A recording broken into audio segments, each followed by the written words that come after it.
Park. 4 NASCAR Winston Cup races here. He won a Busch race here in '97. In the second row, Mike Skinner, the pole winner last fall here at Richmond, and Jeffrey Bodine making his comeback from the injuries. In the third row, Dale Earnhardt Jr. scored his first NASCAR Winston Cup top 10 here last September, and Ricky Rudd, his first top 5 of 2000 was last weekend in California. Starting 7th, Tony Stewart, his first NASCAR Winston Cup win here was last September, and Wally Dallenbach, his first top 10 start since Talladega last October. In the 5th row, Bobby Labonte, his only short track top 5s were here last year. He finished 2nd and 3rd. And Bill Elliott, who won this race in 1992, the last to win it from the pole. Starting in the 6th row, Mark Martin, 2nd place in last year's race, and John Andretti, top 10 2 of the last 3 Richmond events. This is a very unique racetrack, and it has multi-grooves, and Benny, everybody's saying that you've got to get to the top because that's where the best bite is. That's where the best grip is. They put a sealer on this racetrack almost before every event. As that sealer wears off, the racetrack starts getting slick, and you move up the racetrack, get a grip on that new sealer, and get on around the racetrack. And I think if we see this race go on tonight, that we'll see that groove move up because they'll wear off that sealer and just keep going a little bit higher to search for it. Back in row number 14, Robert Presley and Brett Bodine. In the 15th row, Jeff Burton is making his 200th NASCAR Winston Cup start. Terry Labonte has 3 wins at this facility. Dale Earnhardt, 5 straight Richmond qualifying lower than 30th. Dave Blaney also with him back in the 16th row. And then we get back to Todd Bodine and Ken Schrader. Scott Pruitt and Robbie Gordon will be back there in the 18th row, and then we get back to the provisional starters in tonight's race. Starting back in the 19th row, the driver who dominated last weekend at California, leading the most laps, rookie Matt Kenseth and Michael Waltrip, who had all kinds of problems in qualifying. 20th row, Kevin LePage and Jerry Nadeau. And Kyle Petty and Elliott Sadler will be in the next to the last row, and all alone back in the 22nd row in 43rd position is Mike Bliss. The drivers who failed to qualify here for the Pontiac Excitement 400, Dave Marcus, Rick Mast, Ed Barrier, and Darrell Waltrip, who is out of provisionals. Michael Waltrip has their Nation's Rent New Holland onboard camera. He'll be starting back in the 38th position. Bobby Hamilton, the Howard Johnson's onboard camera. He starts 24th. The Coors Light camera will be carried by Sterling Marlin, starting for the first time in the year 2000. It is out. The Pontiac Excitement 400 is on.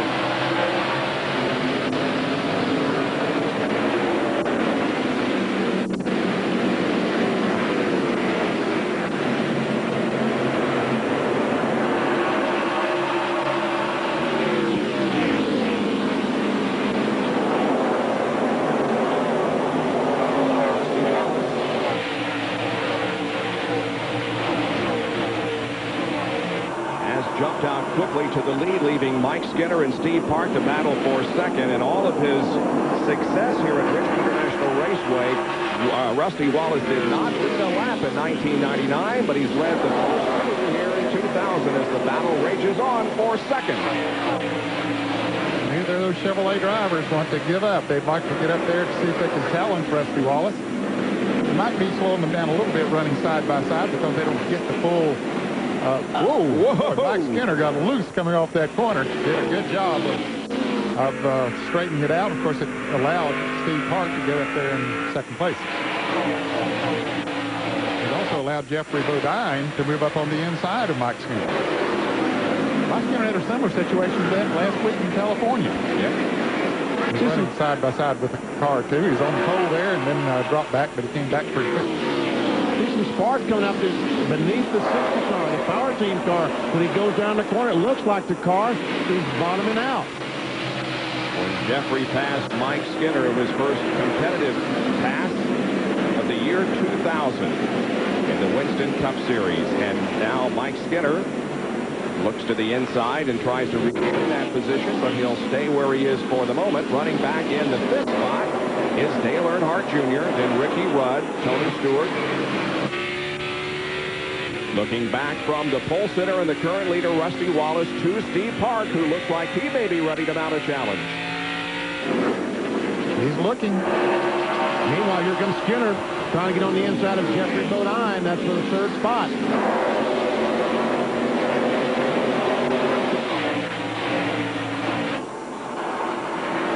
Could not quite make the pass, and we'll see Jeffrey Bodine go down in the corner. I think as the tires get warm, as the pace starts slowing down, then I don't believe that Jeffrey Bodine's car will be bottoming out going in the corner. Well, a big pack of cars back here battle for position. Ooh, To the wall. I started to say that Jimmy Spencer looked like he wanted to make it 3 wide there going into that corner, and that really got things jumbled up. Well, the 12 team, of course, suffering some penalties handed out this past week that we told you about coming on the air, and now their problems continue as Jeremy is hard into the wall in the third turn, and that is going to bring his Mobil 1 Ford to pit road. You hate to see that. See the left front fender? That's where he's the victim of circumstances. That's where he made contact with the other car. And you're right. Jimmy Spencer was trying to make it 3 wide going in turn 3. He made contact with another car who made contact with Jeremy. And we see these guys think they're just going to change tires and put Jeremy back out there. That's not going to happen. Got more work than that to do. Here it is. Basically, Jimmy didn't quite get there. They did run into the corner, and that shot Nemechek up into the 12 car. Here it is again, right there. Just a little bit of a tap, and got Nemechek out of control momentarily, and into Mayfield he went, and Mayfield into the wall. Tough break for Jeremy. He's riding around on the outside, and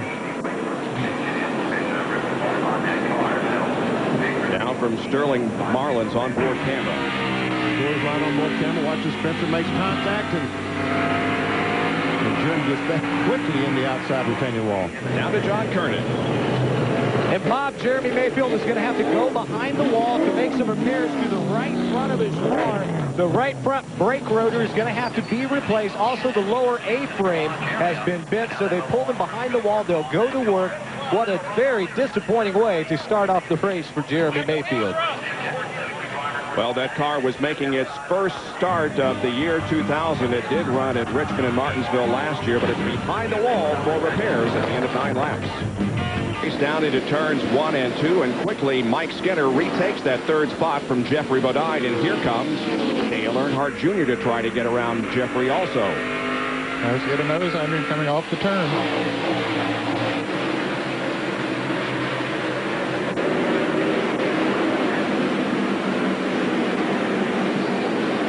Do you ever have an extended break from racing because of an injury like Jeffrey has? No, I never have. That was able to continue with the brace and the grace of God, I think. Tony Stewart, that Home Depot car, all over the back of Ricky Rudd now, the 28 car. He's been trying them on the outside, trying them on the inside, and nothing has worked so far.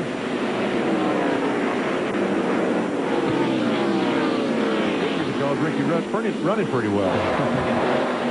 Ricky, he was good in practice. On board with Bobby Labonte, who's running back in 8th spot behind Tony Stewart. There's the 33 of Joe Nemechek, and he's got some damage there on the right rear of the car. Yes, he does. Oh, yeah. There's smoke coming. Boy, that's a dangerous situation for him. That's where he made contact with the left front of Jeremy Mayfield. He's running back in 24th position. Meanwhile, this battle is for 11.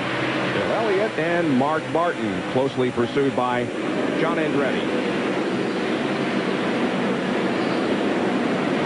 Wally Dolan back in front in the 75 car, in front of these cars. And here comes Jeff Gordon, started back in 17th. 14th. He did it on the outside in the first 4 or 5 laps, Jimmy. That was a good spot to be. I saw he and several cars made up some time up there on that outside. Martin running 11th, looks back at the 43 car. John Andretti back in 12th.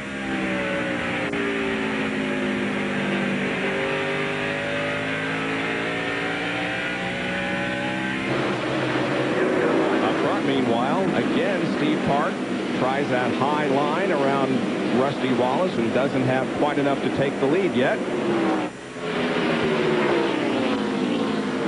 here are the cars that have made places in the first 18 laps of the race. Craven up 6. Kenny Irwin has moved up 5 positions to 20th. Todd Bodine up 7. Bodine runs very good at this racetrack, and Jerry Nadeau has gained 6 positions so far in the race.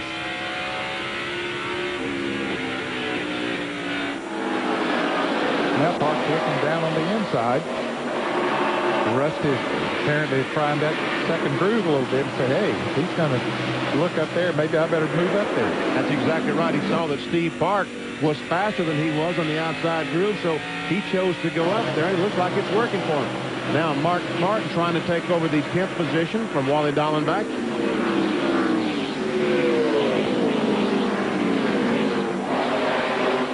Dallenbach with a great qualifying run here for this race. John Kernan is with Jeremy Mayfield. Bob, Jeremy still sitting in his car. His crew is going to work trying to get things fixed in that right front to get the car back out there. Jeremy, what happened?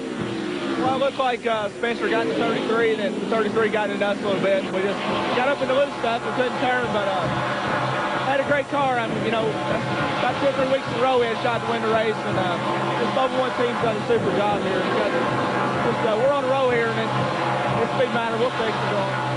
The team has faced a lot of adversity this week with the penalties and such, and now they have faced adversity on the racetrack here at Richmond. Bob.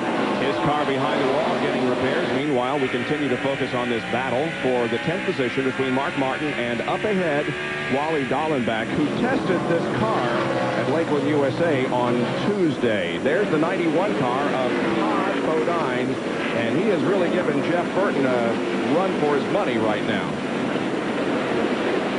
Looks like the car is getting good traction from that low groove, and he is all over Jeff Burton. Back for 24th position. Jeff Burton almost spun. He hit the wall with the right rear of his car in the first practice this morning. It was late in that first practice, and he was out there on a long run.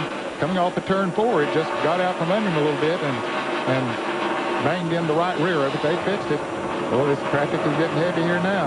And we're seeing it all from the Pennzoil copter cam circulating above. Todd Bodine was the fastest in happy hour, which of course was conducted during the heat of the day, and 2 drivers, one of them being Dale Jarrett, didn't even participate in happy hour. I think they were concerned about the temperature at that time. It was very, very high when happy hour took place, and they felt that the practice from 11:30 to 1 o'clock today, the temperature was a little closer than when this race would start tonight. They felt pretty good about the car, so they chose not to participate in happy hour.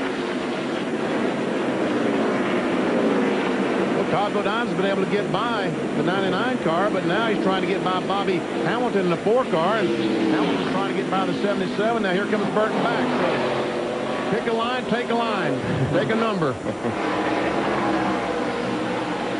Jeff Burton in the 99 car is really trying to get that outside line to work. Preston gets it to work. He goes by Hamilton. Now here comes Burton. And also moving up on this battle is Dale Earnhardt. This is 21 on back. Irwin in 21st.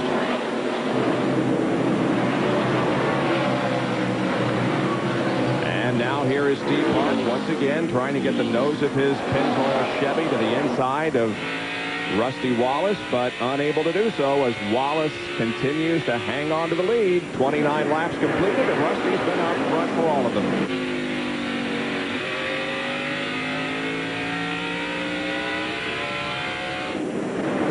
Jeffrey Bodine, Dale Earnhardt Jr., and Tony Stewart complete the top 6.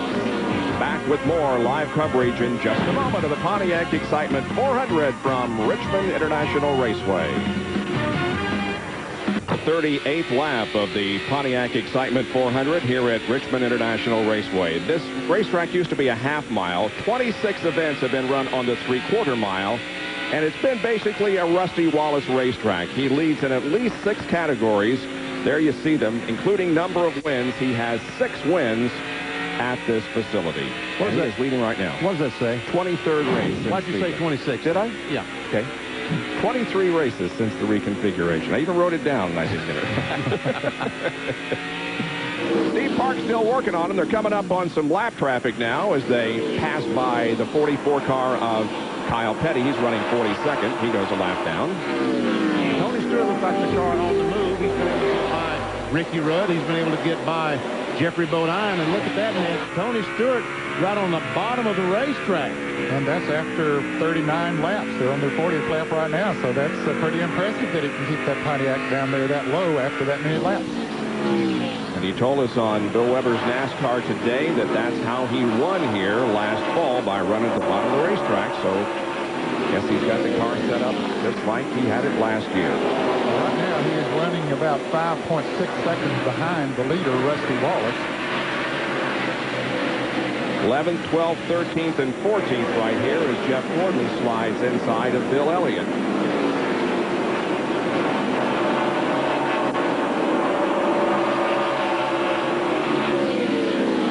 Pass on the bottom of the racetrack. Bill Elliott from McDonald's car is giving Jeff Gordon the bottom, but just can't stick well enough to get by.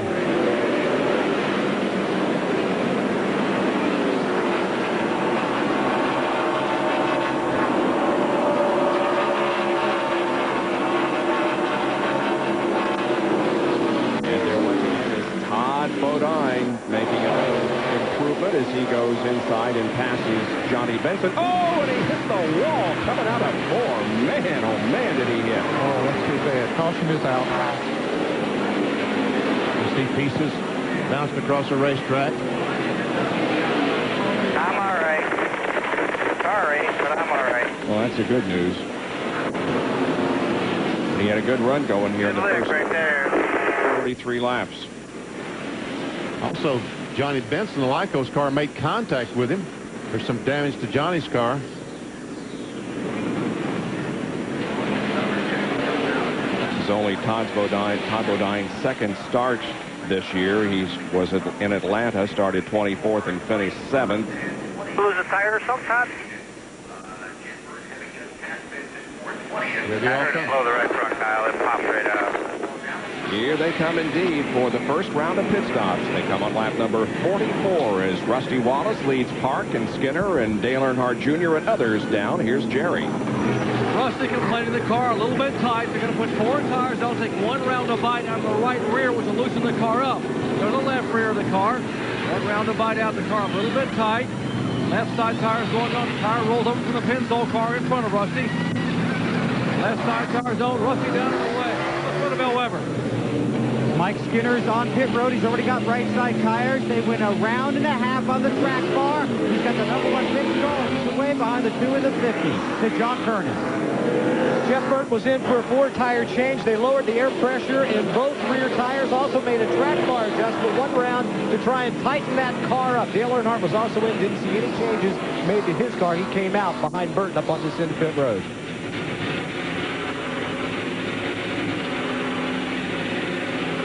Rusty led the race off of pit road. The 21 car of, is that the 21 up there? Yeah, Elliott Sadler has not pitted yet.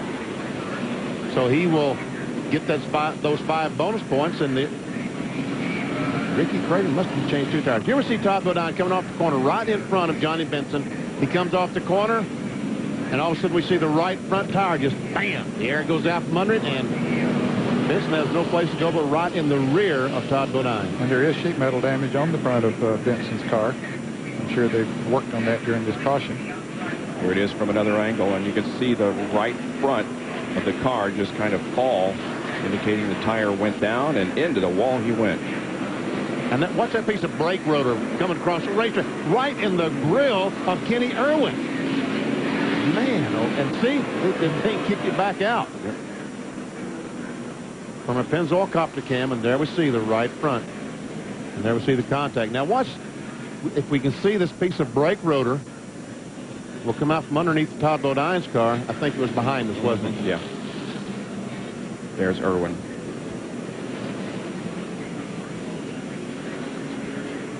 Look at all the debris and sparks from under this car. And there's the tailpipes, the complete exhaust system, almost a complete exhaust system. All the tailpipes come out from under the car. Wow.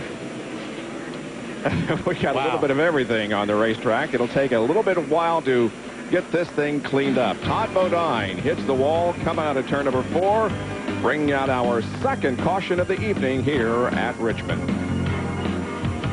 Came loose and was down rubbing on the tire. Now, on the pit stop, they ripped this crush panel away, and here's the right rear tire. You see where it was rubbing the rubber away? The tire still has air in it, but it was getting very, very loose. And, folks, those are the cords, so this caution was a big break for Joe Nemechek. And here's what caused that crush panel to be bent, knocked down on the tire. He's on the inside of Jeremy Mayfield. Jimmy Spencer, the 26K mark car, goes down, makes contact, and right there, the right rear of Nemechek's car hits the left front of Mayfield, and that's where the damage came from. And Mayfield is still behind the wall, so is Kyle Petty, and of course the 91 that was just involved in the crash. Well, Rusty Wallace stayed the same. Park lost 4 positions. Jeffrey Bodine lost 5. Ricky Rudd lost a couple of positions, and Ricky Craven, who I assume just took 2 tires, gained 7 spots. That's the report that we have, that he just took 2 tires, so he's up to 2nd place now. He had moved to 9th, so he really was moving forward. So Craven is 2nd, then Mike Skinner, then Dale Earnhardt Jr. and Tony Stewart. Those are the top 5. Dave Blaney made a pit stop, and they worked on the car. Hey, let's go down to Todd Bodine right now, John. Todd Bodine had a great run last night in the Busch Series race with another top 10 finish. But tonight, Todd, it's an early end to your evening. What happened? Must have run something over, cut the tire down. It's a shame. Little Joe's car was flying. I mean, we had the fastest practice times, and working my way up, coming up through with Jeff Burton, and just trying to take our time, pace ourselves, and just run something over. It's a shame that Mike Hillman and his whole crew built a great race car. I mean, this thing was really good, and you know, we'll try to get it sometime. I don't know when. You know, Joe doesn't have a sponsor. We need a sponsor, and if we can get one, we'll run some more. If not, you never know. So you think you might have cut down a right front tire? Yeah, we definitely ran something over. The car wasn't pushing that much, so I knew it didn't wear it out to blow it out, and it's just one of those things that happens in racing. And he has been checked out and released from the Infield Care Center. Back to green, Bob. Race resumes on lap number 54. Green flag. Scott Pruitt down on the inside. He is 1 lap down in the tie to Ford. Now, Kyle Petty was behind the wall. He's back out, but 8 laps down, and Dave Blaney has gone behind the wall. So 3 cars, Blaney, Bodine, and Mayfield, back behind the wall. Tony Stewart making a challenge for about the 4th spot on the inside of Dale Earnhardt Jr. And probably too early to call that. No, maybe some contact there. Now he comes up on Mike Skinner. Oh, Skinner just drives down to the bottom of the racetrack.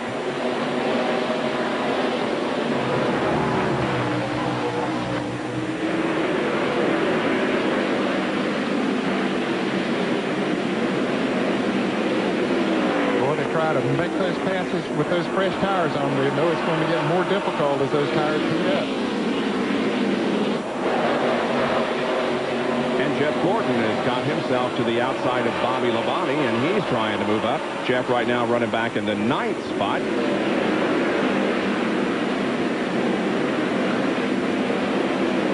This car was very good. Gordon's was on the fresh tires when the start of the race. Then he sort of settled in there and didn't make any full progress other than his first 10 laps. This is Mark Martin's here looking back to Jeff Gordon and the others. Meanwhile, here is Craven trying to get the lead from Rusty Wallace. Two-tire change. That's impressive. The last time that Ricky Craven led a NASCAR Winston Cup race was Martinsville in April of last year. He didn't lead that lap, but he came awfully close, and now let's see if he can do it, trying to make the pass again. Couldn't quite make it. Looked like he got a little bit loose.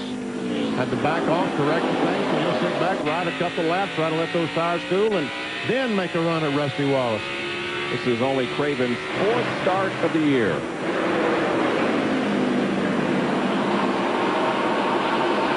Here's a Super 8 serial on Ricky Craven, who started from 14th position. By lap number 11, he had moved to 10th and because of the two-tire change on that first round of pit stops. He gained second spot and is right there behind Rusty Wallace, the leader.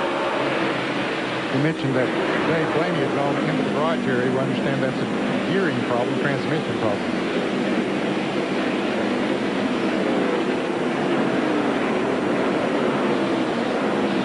Again, the 32 car, Scott, not on the lead lap.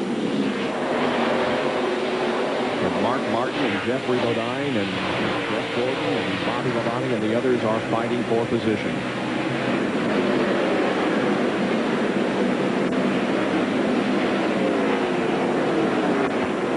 Scott Pruitt is giving them room down on the inside, but they're having to use up a little bit more of their tires than they would like to down on that inside to get by. And Jeffrey Bodine on the inside of Mark Martin, trying to take away the 7th position.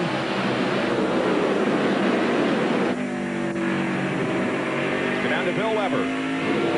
Well, a couple of things going on down here, Bob. First of all, Jeffrey Bodine on that pit stop stalled the car right when he was ready to take off. He got to be fired, got a push from the crew, lost a couple of spots, but is starting to make up some of that. And Benny and Ned, a lot of talk about brakes here tonight, more than I've ever heard this early in the race. Mike Skinner has adjusted his bias more to the rear. Bobby Labonte had a brake problem on the very first lap. He locked them up, had to adjust his bias, and several drivers have asked their crew chief to look at the rotors when they go into the turns to make sure that they're not glowing too brightly red. Well, we always talk about brakes at Martinsville because the long straightaways and the very tight turns. We have not talked that much about it here in the past, but one thing about it, they're running a lot faster at the end of these straightaways than they are at Martinsville. And I guess they're just driving them all down in there and then having to use those brakes. I talked to one of the brake engineers down in the garage area today, and he told me they had seen 1,385 degrees temperature on some of these brake rotors during practice. It's hard to imagine something that hot. And 1,400 degrees is quite hot. Last night we showed you Jeff Green's brake rotor, and it was red hot. That's about 1,100 degrees. At 1,400, the engineer tells me they're quite hot. I don't know if we can see that or not. Terry Spencer trying to pass John Andretti down the inside. Spencer's got a good race car tonight. And 25 of Jerry Nadeau is against the wall. Right here in the front number 4. Coming. Oh, well. Right in front of the leaders. Wow. He's in the middle of the racetrack now. He's going to try to get to the bottom. He's on the apron of the racetrack now, so these guys side by side will not have a problem.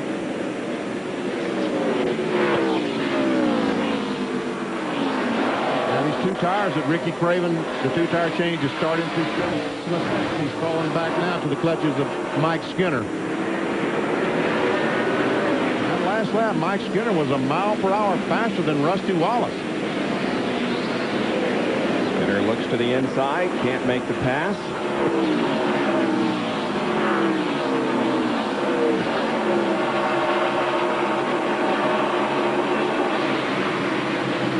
Skinner led 64 laps last Sunday at California. Is one of those drivers who is, as they say, knocking on the door. And a lot of people believe that he will be the next first-time winner in NASCAR Winston Cup competition. Big pack of cars back through here. There's Jeff Burton with Ricky Rudd and John Andretti. And Jeff Burton, by the way, is making his 200th NASCAR Winston Cup start. Dale Jarrett is making his, what is it, 400 or 500th? 400, I think it is.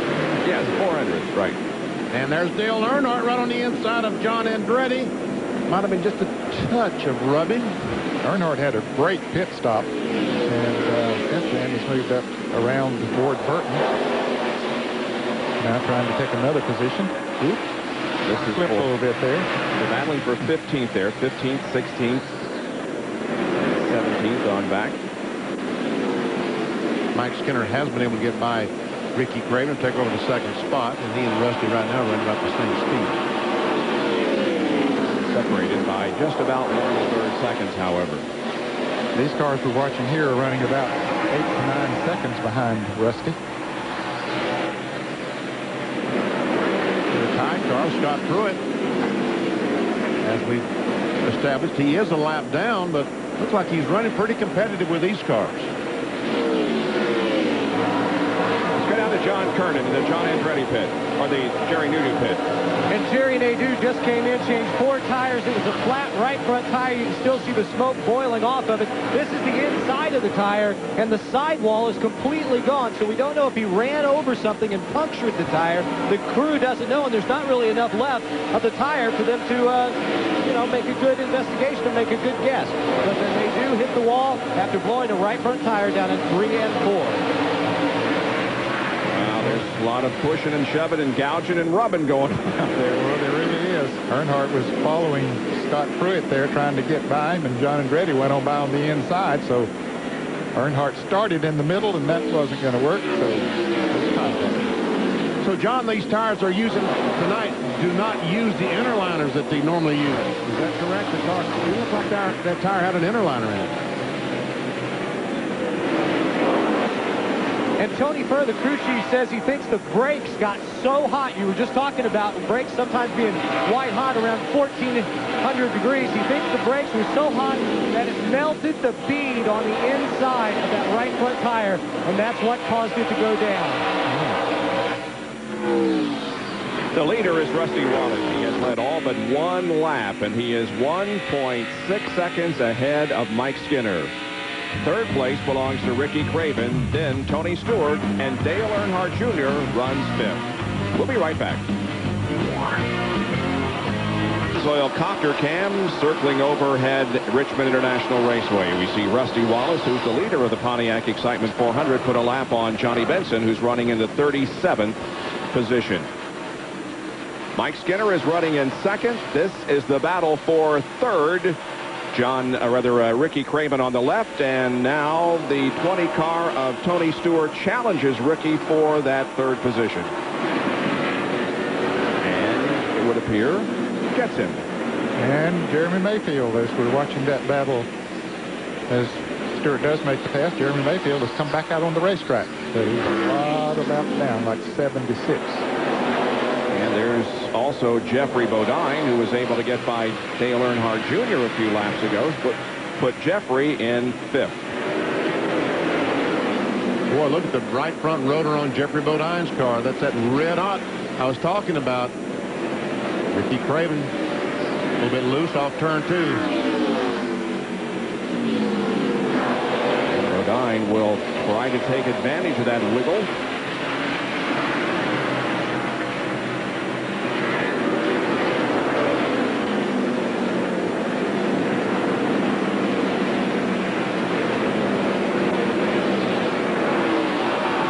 So difficult to pass down on that inside. Just can't get the traction off the corners, and of course, so when you're down on the inside, your full line around the racetrack is taken away. And right here's a perfect example of it. They've run side by side now for about 7 or 8 laps, and DJ just can't get the traction coming off the corners. That's for 16th position.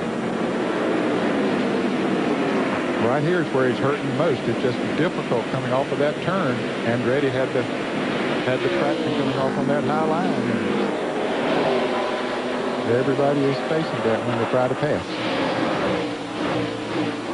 The chassis that John Andretti is driving has 3 wins to his credit. He won with it at Martinsville in '99, and Bobby Hamilton won 2 races in it. One in '96 and the other in '98. Kenny Schrader, the M&M's car, coming behind. Turned to run in an 18th position, started back in 34th. Yeah, he came out of the pack of traffic back there behind him, including Ward Burton, who's the next car back. But he was back there with Wally Dallenbach and Sterling Marlin and a group of them back there, and Schrader has come out of that pack. Here's that pack that that Schrader was in about 10 laps ago.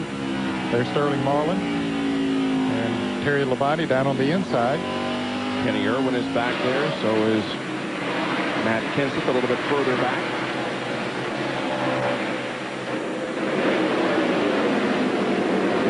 Hamilton is in 21st, and then 3-car battle for the next position, and Irwin backs out.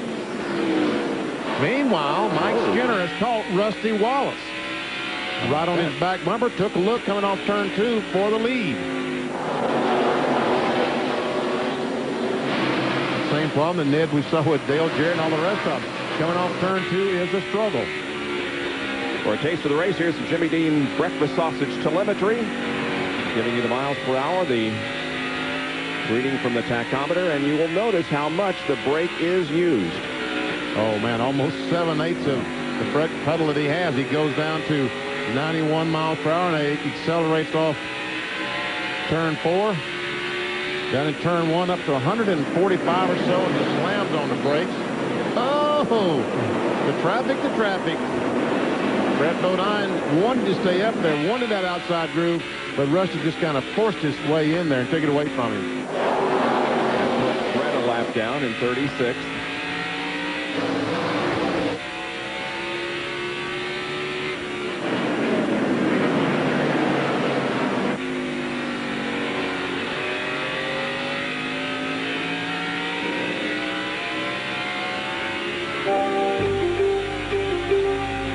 Guys lap cars and what have you. The last time by Jeffrey Bodine was the fastest car in the top 6.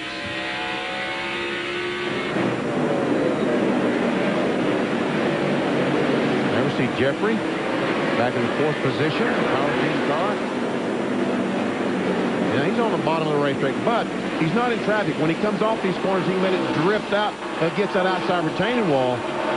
So if there's another car there, it makes it awfully hard. The Dale Earnhardt Incorporated cars of Steve Park and Dale Earnhardt Jr. battling for the 7th and 8th position. Park has 7th.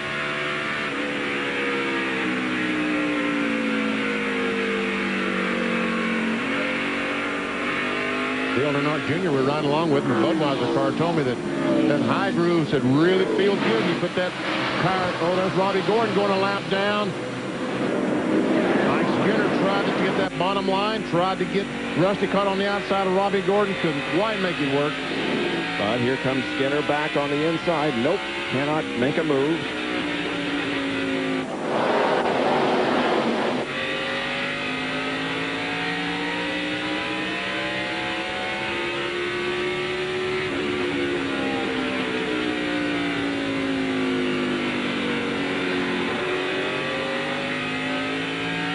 What kind of RPM that Rusty turns down the backstretch? We see 8,200. Now he'll turn about 8,500 down the front stretch because it's longer, and he's got a better exit off turn 4.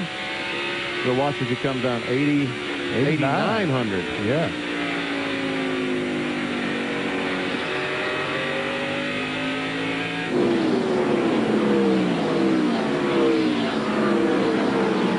Jeff Burton continues to fight his way to the front. He's up to 10th position now. There he is behind Jeff Gordon. Started back at 29th position. There's the Super 8 serial, started 29th.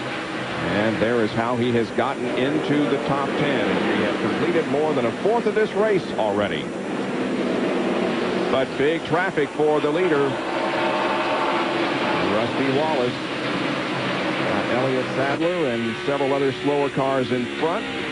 Stacy Compton is right there. Joe Nemechek's not far in front of Rusty. They want to keep from going a lap down.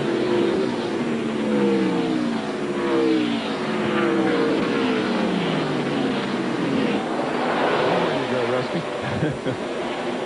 I don't think the middle would be a good option. No.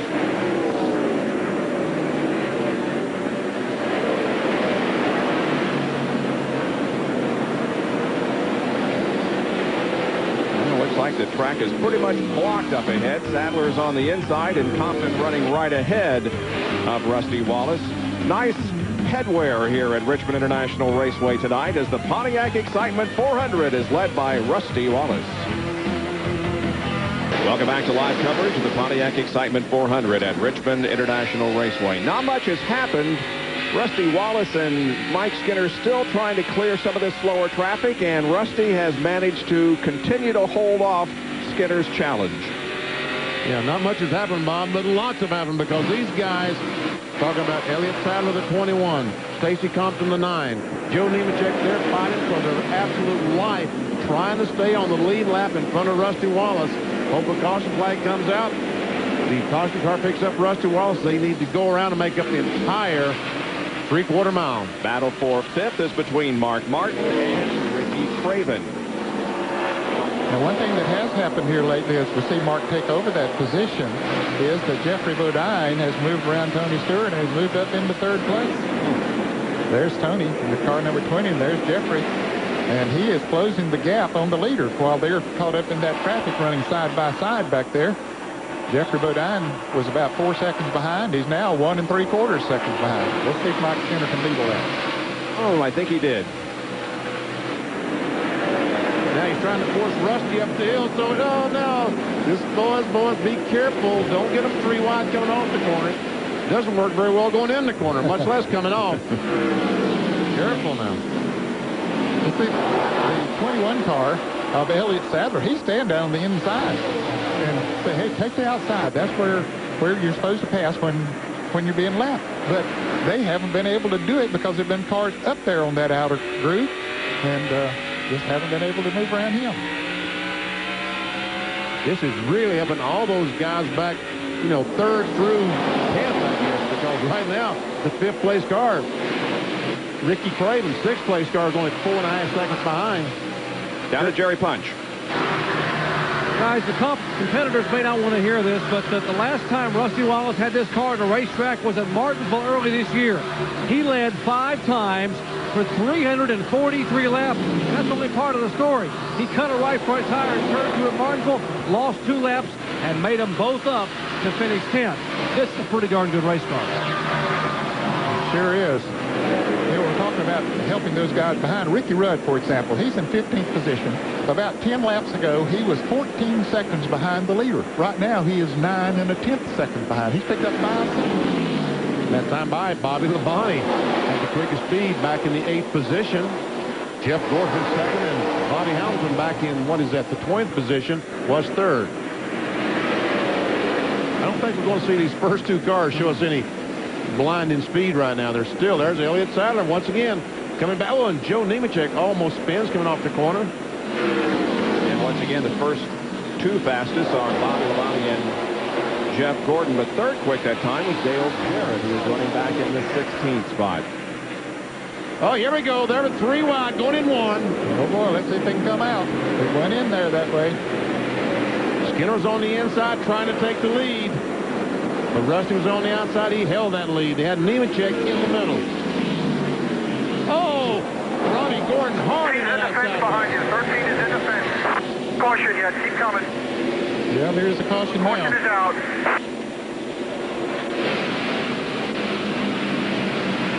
So Gordon's excursion into the wall brings out our 3rd caution of the evening.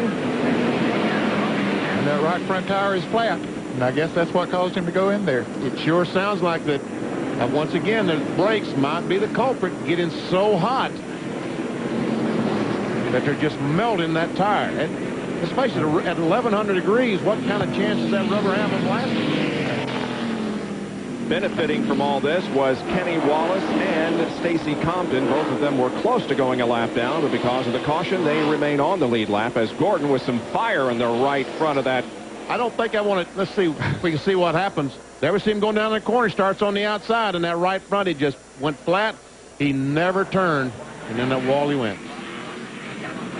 Robbie Gordon was evasive when we asked him during qualifying yesterday if he was going to run the Indianapolis 500, but the release from the Indianapolis Motor Speedway says he is. The tire is on the right front, is still blazing there, BP. I'll tell you what, now that right front tire changer, he gets my vote.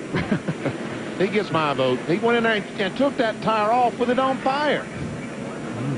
Yeah. Well, the pits are closed, and here's Jeffrey Bodine coming down pit road. That's going to be a costly mistake for him. Now, he should have stopped. Oh, boy. Yeah, he'd been better off to stop while he was in there. Now, they didn't do anything to the car. I think they realized the mistake that they made, but he's going to go all the way to the end of the line. Wow. He has to sit there until the entire field comes around. Bill Weber? Yeah, no, this will be interesting because remember, Dale Jarrett came down pit road once before and didn't stop and still receive the penalty. But the flag here is very hard to see. In fact, Skinner had just told his crew, make sure you tell me when pit road's open because I can't see it. Obviously, Jeff Bodine pitted too soon. It's open now. Here they come down for their pit stops. Wallace, Skinner, Stewart, Martin. Park, Craven, Bobby Labonte, John Kernan. Jeff Burton, who's charged from the back, will make another track bar adjustment. Also some air pressure adjustments, trying to tighten the car up a little bit. Security punch. Rusty Wallace at the nose of the car is sliding. They're going to go down on the air pressure across both front tires, up in the right rear. Trying to get the nose where it'll turn in the corners. Rusty's left side tire is on. 4 tires and a track bar adjustment for Mike Skinner. This team furious about lap traffic. Wallace is the first off pit road, followed by the 31, then the 6, the 1, and the 18. A huge traffic jam coming out of pit road. Well, the 2 big losers this time is going to be Tony Stewart and Jeffrey Bodine. Obviously, we talked about Jeffrey Bodine, but Tony's crew had some problems that time. He's going to lose some spots. They were third. Tony Stewart was third, but is going to lose a lot at track position. There's Benny's hero of the night. The blazing tire of Robbie Gordon was taken off. Everything's okay. Back in a moment. The green flag drops, and the Pontiac Excitement 400 is underway once again. The 21 car, we understand, is getting the black flag for passing on the wrong side before hitting the starting line. Up front, Rusty Wallace still leads. Skinner is still second. Now we have Mark Martin, Steve Park, and Bobby Labonte in the top 5. Jeffrey Bodine, who was running third but entered pit road when it was closed, has dropped all the way back to 31st position, the last car on the lead lap. And he was penalized for entering the pit road without it being open, and his penalty at the end of the longest line, which made him start back to 31st. Last car on the lead lap.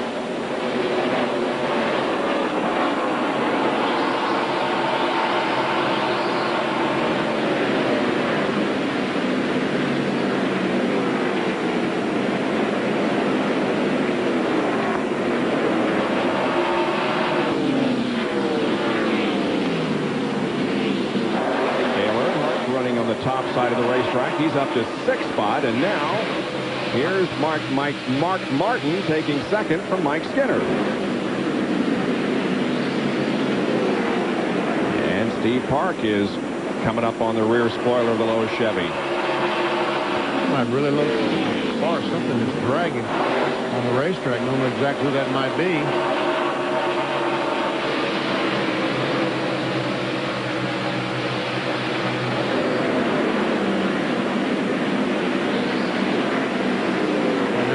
Really get some pressure from Jimmy Spencer. Jeff Burton right behind Spencer. Then comes Craven and Jeff Gordon to complete the top 10.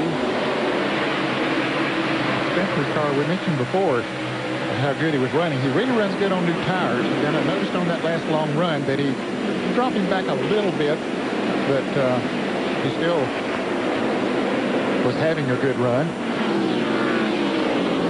Elliott Sadler coming off the corner slow. He did obey the black flag.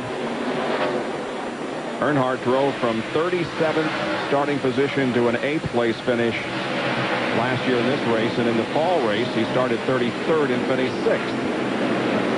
There's Ricky Craven, the 50 car. Remember, he didn't change but 2 tires the first time. I'm assuming this time he changed 4, and he's up there trying to get by Jeff Burton, Jimmy Spencer, all these guys. It's a good race car.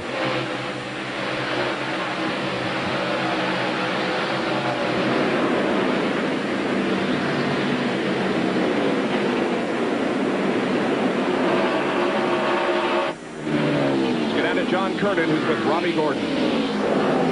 And Robbie's crew is working on his car in the garage area. Robbie, what happened?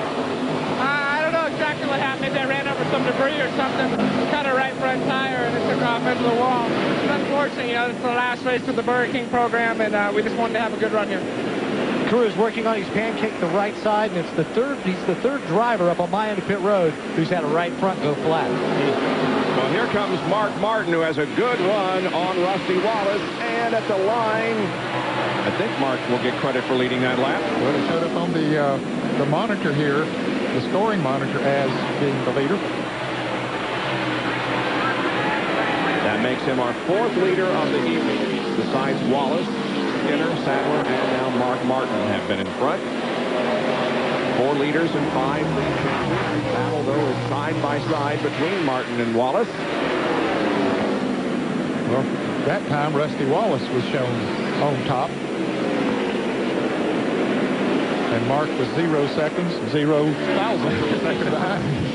0.00. Pretty close, isn't it? As close as you can get. Might have been that way. No. Mark was 1/100th of a second behind Rusty that time. And just see how difficult it is to pass down on the inside.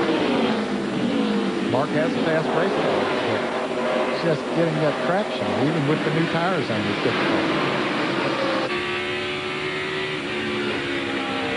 And now Joe Nemechek in the Oakwood Homes car has gotten himself between Mark Martin and Rusty Wallace. Now Joe is a lap down. He just had gone a lap down before the last caution. Steve Park tries to take third from Mike Skinner. That doesn't happen.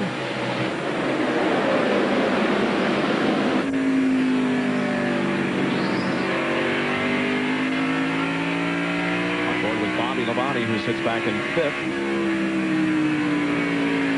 Dave Blaney comes down pit road to head back out on the racetrack again. Just one car officially listed out of the race. That's the 91 of Todd Bodine. And Bill Weber has an update on the 20 car, who's in 9th spot. And Bob, as you guys pointed out, he did lose some positions during that last round of pit stops, and the reason for that is he took 2 spring rubbers out of the car. So they had to take the time to do that, and that's what cost them the position on the track, but they had to make the car better because they weren't content where they were. As for Dale Earnhardt Jr., he also lost several positions on pit road, but Tony Eury Jr. fessed up, missed a lug nut. That's what cost his driver time on pit road.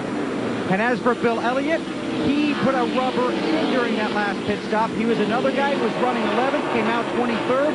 Bill is trying to fight his way back up through the field. So 3 guys that were running up front decided they had to make these adjustments on pit road, knowing they were going to lose track position, but thought in the long run it was the best move to make at this point of the race. And Elliott is up to 18th, and running right behind him, we're on board with Bobby Hamilton and Fred Flintstone. Riding along there, enjoying that. This is our Howard Johnson's onboard camera. We're friends liking this ride. Boy, I tell you what, a lot of people, millions of people would like to have the position that Fred has tonight, huh? Riding along in a Winston Cup car. He looks scared to me. I wouldn't want that position. No. Bobby Hamilton going in the corner. His brake rotors are very, very hot as these. He has 3 straight top 10 finishes here, trying to work his way into the top 10 right now. Here's 11th. Make that 10th, 11th, and 12th. Jeff Gordon. And we're on board with Dale Earnhardt Jr. as he looks ahead to Spencer and Gordon. Now, Earnhardt Jr. lined up 14th on the restart. Tony Stewart lined up 13th. Dale Jarrett was 12th, so both of those drivers have passed BJ. On here, Mark Martin's got to run. He's taking the lead for sure now.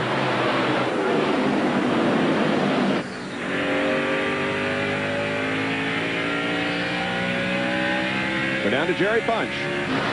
I expect to see Rusty Wallace go right back by. This is a courtesy move here. The 6th car wanted to lead a lap for 5 bonus points. Rusty said, okay, I'm a nice guy. I'll let you go by. He led a lap. Now Mark Martin moves over, and Rusty goes back by. Common courtesy. He gets to lead 1 lap. Now he has 5 bonus points as well. Let's go down the bill. But that didn't have to happen. On lap 133, when they were door-to-door crossing the line, NASCAR originally told the 6 that Rusty led the lap. Mark was furious on the radio, saying, I know I led that lap. The team was running to officials. They ran down pit road. Finally, NASCAR came back and said, Mark did lead that lap. So he led lap 133. The team said, you can relax a little bit. You got that lap. So Mark got his 5 points on 133 to John Kearney. Remember last week in California, every pit stop that I reported on for Dale Earnhardt, they were practically rebuilding the race car every single stop.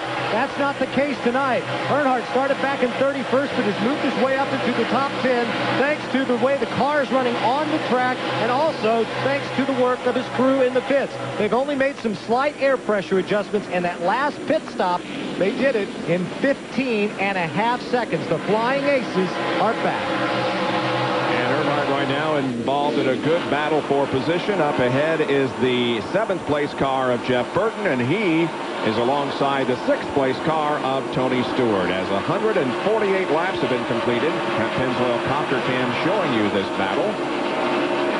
And there is the leader, Rusty Wallace, who has now stretched his advantage on Mark Martin to 0.6 of a second.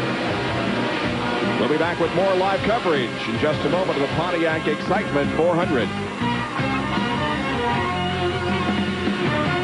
Parsons, Ned Jarrett, John Kernan, Bill Weber, and Dr. Jerry Punch back with you on a beautiful Saturday evening in Richmond, Virginia. It's the Pontiac Excitement 400. Second place now belongs to Mike Skinner, who was able to pass Mark Martin not too long ago as Rusty continues to lead. On the outside, coming off turn 4. Mark looks up in the mirror, sees Skinner coming, realizes he's faster, moves over, and just says, all right, Mike, go get that 2 car. Well, Mike hasn't been able to get that 2 car. Well, he's gained on him, though, Benny. Is he? Yes, he is. He's cut it down.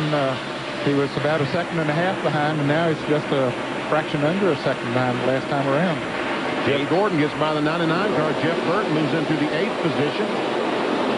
Ricky Craven has dropped back. We talked about him a little bit earlier. He's dropped back to 12th position now. These cars, all of these cars have passed him since we saw him up there earlier. Jeffrey Bodine, who, remember, restarted in the 31st position, the last car on the lead lap, has worked his way up to 20th. So Jeffrey's given this Power Team Chevy a good ride tonight. Since the restart, we see he started 4th with you initially, but after the restart, he was 31st on lap 125. And here we are 34 laps later. He's in 20th position and about to take over 19th, trying to. Robert Presley in car number 77. See Matt Kenseth there behind him in car number 17. He's already passed him. Okay, that's a real testament, not only to the race car, having a good race car, but to Jeffrey Bodine. His first race back after that long recuperation period. That's impressive. That's kind of why I asked you guys if you had ever had a long period, because you would think that the adrenaline just builds up to the point where you can hardly stand it. And when you do get in the car, you want to give your best showing. Now we're on board with Sterling Marlin. Ooh. That's Wally Dallenbach that he just went around. He passed him, and Dallenbach right now is having some problems. Oh, a little rubbing there as Michael Waltrip gets by. That's a lot of rubbing. Oops. Waltrip had all kinds of problems qualifying, and he also rubbed the wall earlier in the race tonight. Wally let him know he didn't appreciate that.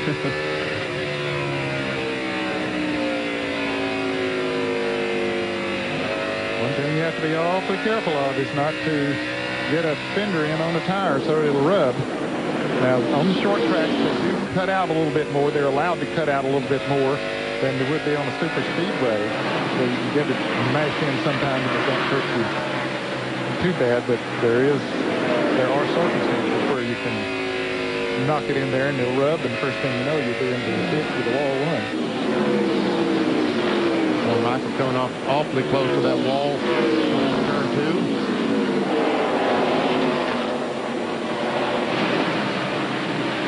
Michael has won here on this racetrack in a Busch race. Earlier tonight, told you how he got up into the wall. This is when it was. Trying to pass Ken Schrader. And you see when he backed off the throttle, all these cars shooting by. But Michael is in 26th position right now.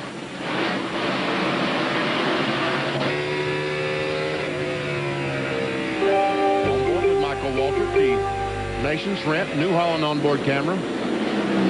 Jeffrey Bodine has been able to get around Bill Elliott, so move Jeffrey up to the 18th position.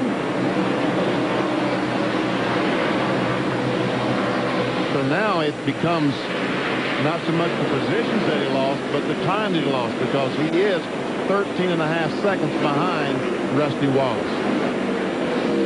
Right there is Terry Labonte, who's running 17th.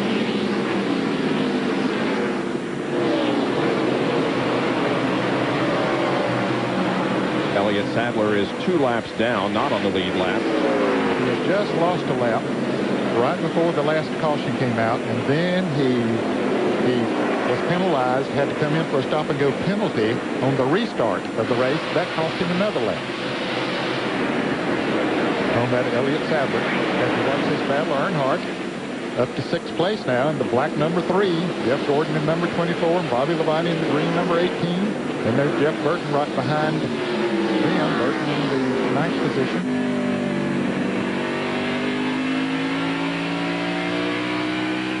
So Jeff Gordon marching his way to the front. Meanwhile, snapshot on Dale Earnhardt. Started 31st and is now in 6th spot.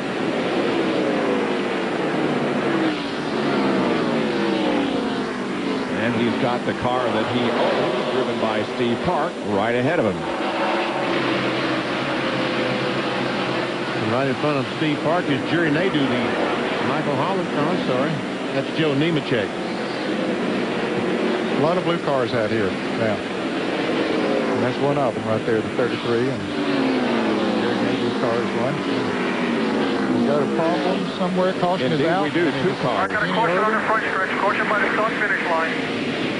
It's in the middle of the track. Dead center of the track. 1 car in the center. That's Irwin. Another was up high against the wall. And that's Robert Presley down there on the low side. So there are 3 cars. John, what happened? You saw it.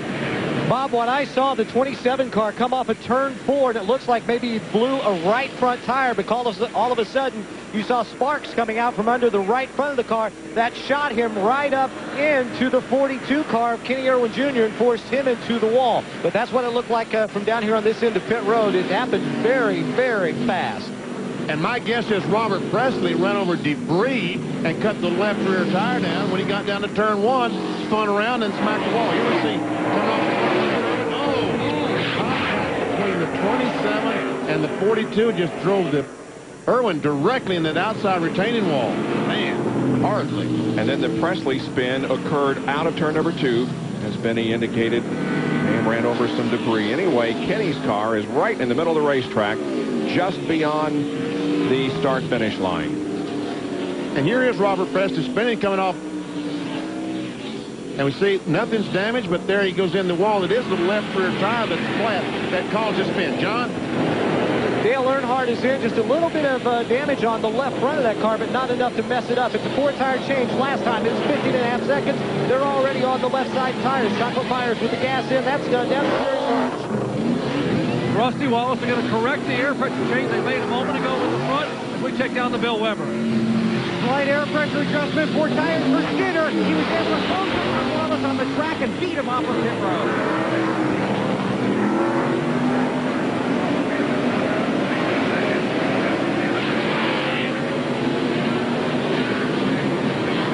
Jeffrey Bodine comes off there right for the 4 car. Like he's going to come out about the same place that he went into pit road. Now those not on the lead lap on the right of your screen coming down pit road. Our view is from the pace car. We are under our 4th caution of the evening. A 3-car incident. Kenny Irwin, Mike Bliss, and Robert Presley all spinning and crashing here at Richmond International Raceway. 174 laps are completed in the Pontiac Excitement 400. We'll be right back. All right, while we have the opportunity, here's a NASCAR 2000 moment brought to you by... Will lose at least 1 lap, probably more. It was an impressive return to racing, though, for Jeffrey Bodine, who gave that car a very, very good run while he was in it. But Brother Todd now takes over as we are back to racing with Mike Skinner at the front of the field. But here comes Rusty Wallace to the inside off turn number 4. And Rusty is going to go back into the lead. I believe Rusty likes that leading part here tonight. Seems that way, doesn't it? Man, oh man. He has led 167 of the first 183 laps. Skinner has led 11, Martin 3, and Elliott Sadler and Chad Little have each led 1. John Kernan has caught up with Mike Bliss, another driver involved in that crash. We're down here in turns 3 and 4 where it's a little bit loud. Mike, did you run over something you think from the 77 car? What happened?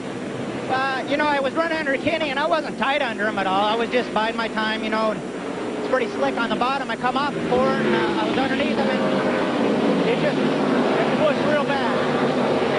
Got into Kenny, and I hate it for Kenny and hate it for, you know, the 27 car. And it's too early to have something like that to happen. It's just, I don't know, maybe it's an arrow push or something was on the track. I don't know. It's unfortunate. I hate to take someone out, and I hate to take ourselves out. Mike Bliss very disappointed. I can tell you from seeing it firsthand. And it turned right in a big hurry. Yeah, both he and Kenny Irwin had very hard contact with the wall. Now here is Mark Martin mounting a challenge, and also Tony Stewart comes up in the 4th position. Now Nemechek in the 33 is not on the lead lap. See Jeff Gordon back there. He's in 5th position. He gained a couple of spots on that last pit stop. Also Dale Jarrett. Ford Quality-Care, his crew picked him up a couple of spots, but Bobby Labonte's team had a little problem. He lost 3 spots that last pit stop of the team.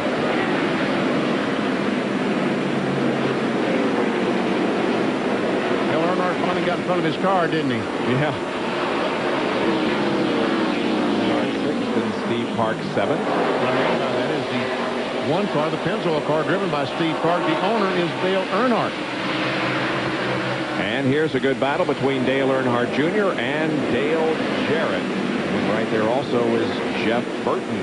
Battling for the 8th position. Earnhardt gets it. And Jarrett drops back to 9th. And now Burton, as you mentioned, he's right there. He's going to take that position away. Jarrett's car is not real good on brand new tires. After they run about 20 laps, he seems to come alive then.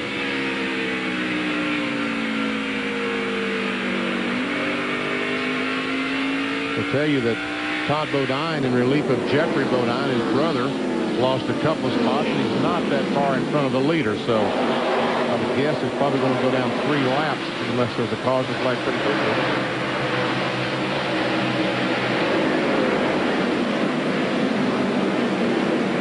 And Tony Stewart goes to 3rd position, passing Mark Martin. Stewart once again has a good car here at Richmond. And he's still running that bottom groove. Yep. You see most of these guys go up the middle of the top of the racetrack. Well, that time he tried. Well, he did go a very, very high entry in the corner. Of the top 30 in Winston Cup points, only one driver among them has not led a lap in the year 2000. And that would be Tony Stewart. That is correct. That's hard to believe. It is the year that he had last year. Yep. And the momentum he had at the end of the year. He won the next to the last race. Mike Skinner trying to get on the inside of Rusty Wallace. We saw that.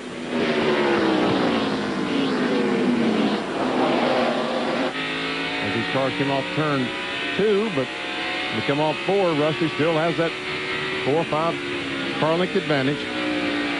Once again, some Jimmy Dean telemetry on Rusty Wallace's car.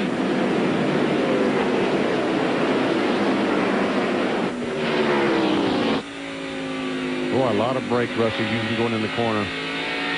Down to about 95. Let's see what kind of mile per hour he'll turn. Better action out here on the racetrack. There is Dale Earnhardt Jr. passing the 1 car of Steve Park. Teammate. Yep. Now he's going to go up and take a look at his dad there. Yeah, that's going to be interesting. I guess that during practice today that Junior ran in the back of his dad.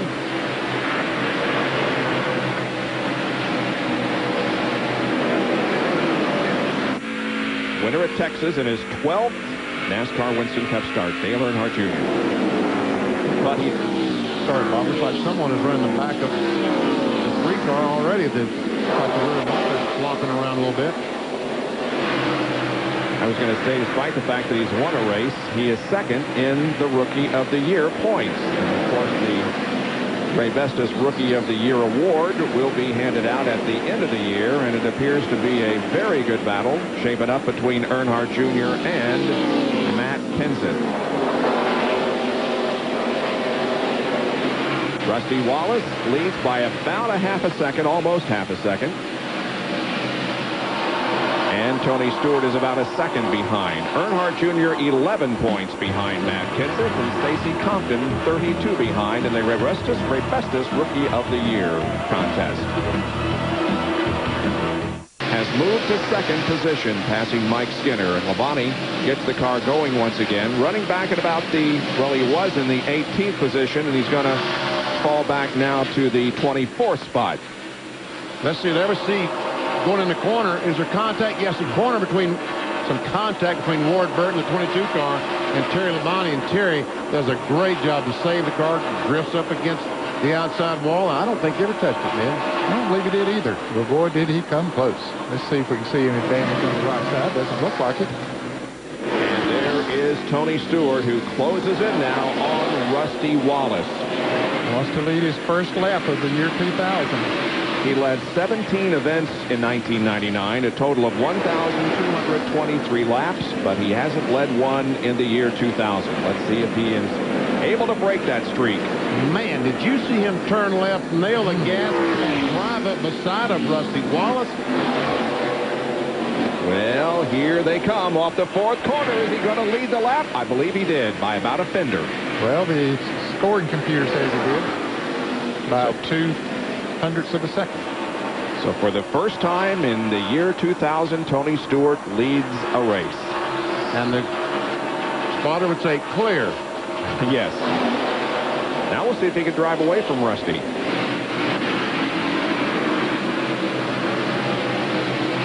Bill is with Jeffrey Bodine.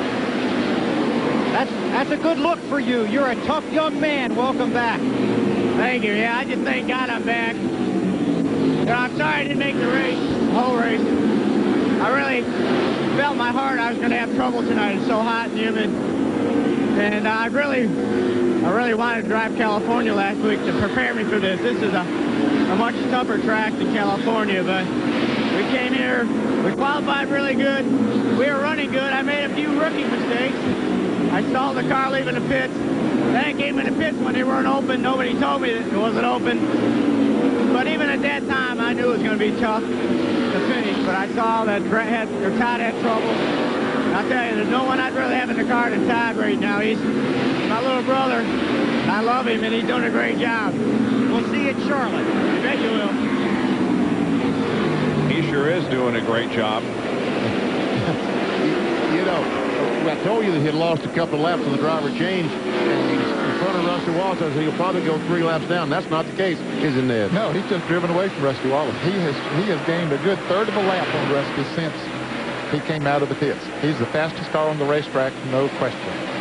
2 laps down in 32nd position. Todd crashed earlier in his Joe Falk car, and so he drives relief now for his brother. Kyle Petty, the Hot Wheels car, who has spent some time in the garage you're in. Tony Stewart just pulling away from Rusty Wallace a little bit. About 0.6 of a second now separating the two. So Tony Stewart is beginning to pull away a bit from Rusty, who has dominated so far. But now Stewart, who won here last fall, has the lead. We'll be right back. 2000, and he has an 0.8 of a second lead on Rusty Wallace. I bet there's one thing he won't do if he does win tonight. Jump on the top of the car. I bet he won't jump on top of the roof. Now, he was running on the bottom of the racetrack, and I find it interesting. Once he got the car in front, he moved up on top of the racetrack where everyone else has been running. There is Rusty, who has led the most laps so far. Now he begins to fall within the clutches of the 31 car of Mike Skinner. He is, of course, third, about a 1.5 seconds behind Tony Stewart. Here's the 4th place car of Mark Martin, who has led 3 laps so far. Jeff Gordon has not led a lap tonight, but he is in the 5th position. Dale Earnhardt is next to Goodwrench Chevrolet, running in 6th. We see Scott Pruitt, the Tide car, on the inside. He's back in 33rd spot, 4 laps down. And there comes another Dale Earnhardt, Jr., Budweiser Chevrolet. He's running in 7th position. And then there is Jeff Burton in the Exide Ford. He is in the 8th position, 7 seconds behind the leader. Steve Park, the Pennzoil Chevrolet goes by. We see Dale Jarrett come by. The Ford Quality Care car, who's back in the 10th position, followed closely by Ricky Rudd in 11th. And then comes Bobby Labonte. He is in the 12th position. And we get down to Bill Weber on pit road. And just to follow up on Bobby Labonte, his last pit stop did take a little longer. He did sacrifice track position, but he did the exact same thing his teammate Tony Stewart did on the previous pit stop. Took rubbers out of the right rear and left rear springs. Now, it obviously hasn't worked as well for the 18 as it has for the 20. Bobby needs the track to tighten up and come to him a little bit. He's still chattering the tires somewhat, but so far the track has not come to him. They're hoping with almost half the race to go that does happen. But teammates using and sharing their knowledge. Bobby Labonte started 9th, fell to as low as 13th. He has been as high as 5th, and he is currently now 12th, and he will celebrate his 36th birthday on Monday. And speaking of birthdays, that camera shot right there. Yes. Was from our camera location in the inside of turn 3. Dean Kaminsky celebrated his birthday today. Should I say how old he is? No. Okay. Dean, happy birthday. Yes. We'll keep it a secret. Jimmy Spencer in the car number 26. He is in the 13th position. And once again, we'll cut to Dean's camera. There you go. Even on his birthday, he's working, getting some great shots. Working hard, knowing right when to drop back to the 14th place car, John Andretti. Followed closely by Bill Elliott, the McDonald's car. He is 15th. He is 16 and a half seconds behind the leader. There's Ricky Craven, who is running in 16th position. He's had a good run, but now falls back to the middle of the pack. And right behind him was the 16 car in 17th place of Kevin LePage, and then this battle going on behind them. This is 20th, 21st, and 22nd. And Chad Little's in there. He's 23rd. And Michael Waltrip's there as well in the picture. He's 24th. Chad Little stayed out on that last caution and led a lap.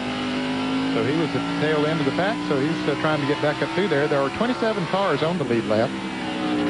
Matt Kenseth is coming off his best career finish at California last weekend. He finished in 3rd spot and led 120 laps. And also he finished 2nd in the Busch race here last night behind Jeff Green. Jeff Green, who won the race, yes. Mark Martin did not win. Had a very fast race car, finished 4th. Pit strategy. Got him. Chad Little trying to pass Ward Burton on the inside. Ward Burton, the yellow and black cat Pontiac. Ward began his NASCAR Winston Cup career here at Richmond International Raceway in March of 1994. Tony Stewart is cruising. He's got it on cruise control and now is more than a second and a half ahead of Rusty Wallace and more than 2 seconds ahead of Mike Skinner. 235 laps are completed here in the Pontiac Excitement 400. Back in a moment. As the caution is out here at Richmond, the 5th time this evening, it's Ricky Craven who spun and hit the wall in turn number 2. Here it is. Just a very lazy spin. I don't know.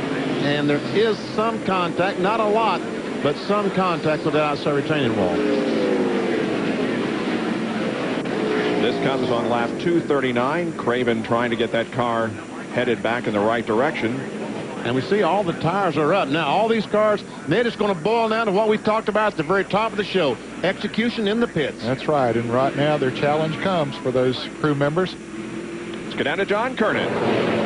Dale Earnhardt hits his mark perfectly. It'll be a 4-tire change. He just told his crew chief, Kevin Hamlin, I don't want any changes on the car. Very happy. Already done with the right sides around to the left side. You can see sparks flying off the lug nuts. Back to Jerry Fox. Rusty Wallace, major changes. 1 round of wedge out, the track bar down a quarter round. Air pressure change, both front tires. Biggest change tonight for Rusty Wallace. Let's go down to Bill. Second straight stop for Tony Stewart. 4 tires, no changes. Rusty beats him off pit road. Then the 20 and the 24 and the 3, and lots of traffic down there. Lots of traffic. But you're right, Rusty Wallace is going to win the race off pit road and regain the lead. A 16-second pit stop for Rusty Wallace. Dale Jarrett, they had a problem with the right rear on his car. His pit stop was 23.5 seconds. Whoa. Dale was running 7th when the caution came out.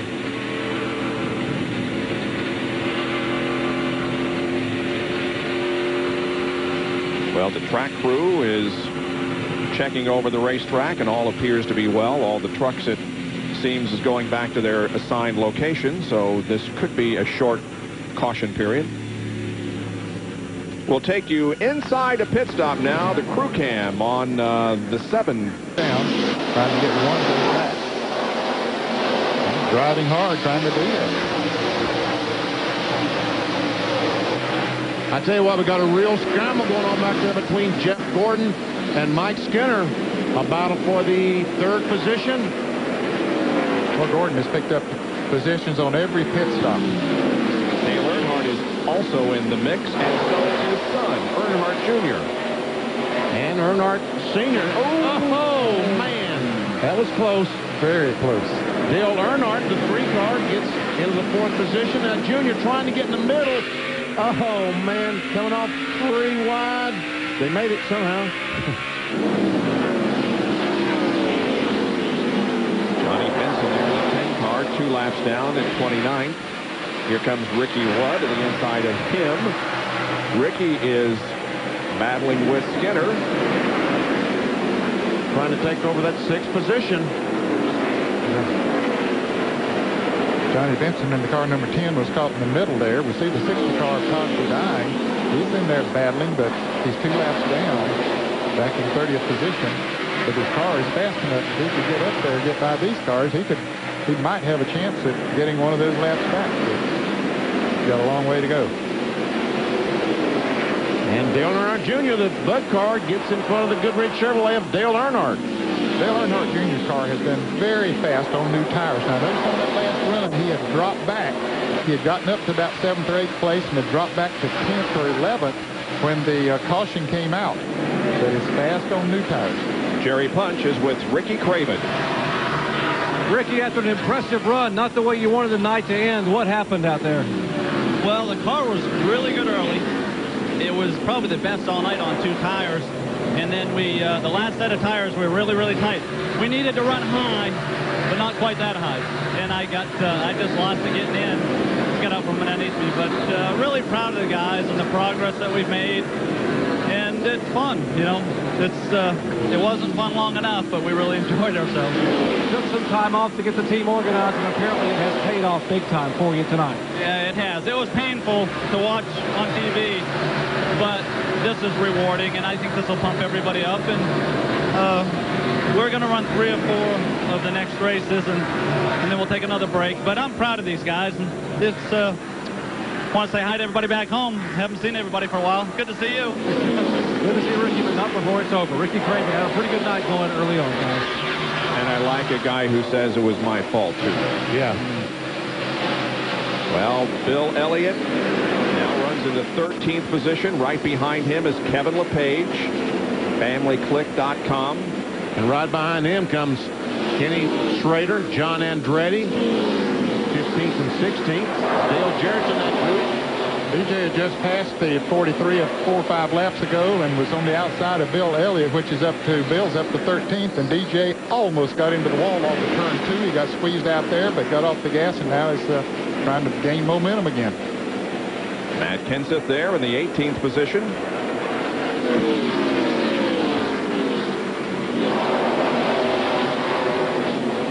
And here is Ricky Rudd and Dale Earnhardt contesting the 5th spot.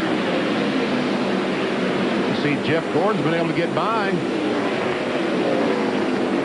Or was he in front before? I guess he was in front before. Yeah, he was in Earnhardt before. John Kernan has more on Dale Earnhardt running 5th. Just before Dale Jr. passed his father, Dale Sr., Dale Sr. radioed in and told his crew chief, Kevin Hamlin, that the car was just a little bit too tight. Kevin Hamlin said 10-4, so Earnhardt trying to ride it out right now. He seemed to run pretty well on long runs, so maybe the car will loosen up a little bit once some more heat and wear and build up, air pressure buildup, gets into the tires. But it looked like that time to me, did he come close to hitting the wall on turn 4? Came awfully close, John, but I don't think he hit it. The 99 car of Jeff Burton, the Excite car on the outside of Bobby Labonte. It's a battle for the 8th position.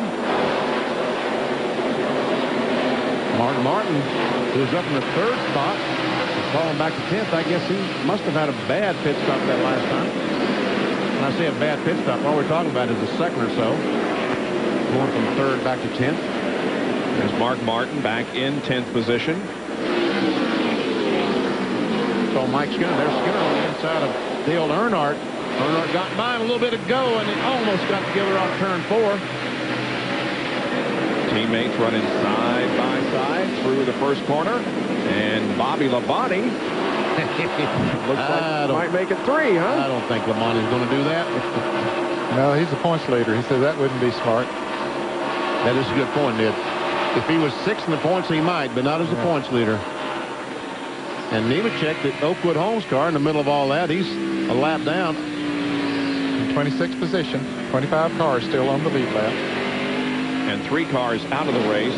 Mike Bliss, Kenny Irwin, and Todd Bodine, all 3 from crashes. Now make the Ricky Craven car also out of the race. So 4 are on the sidelines. Everybody else still running.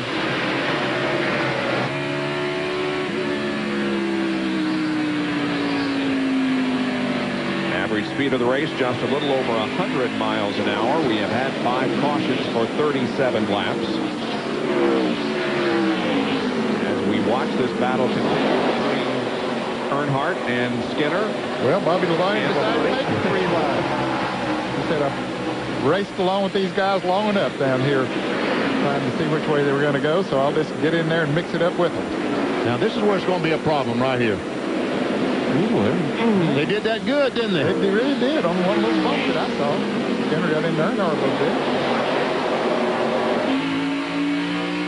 Man, oh man.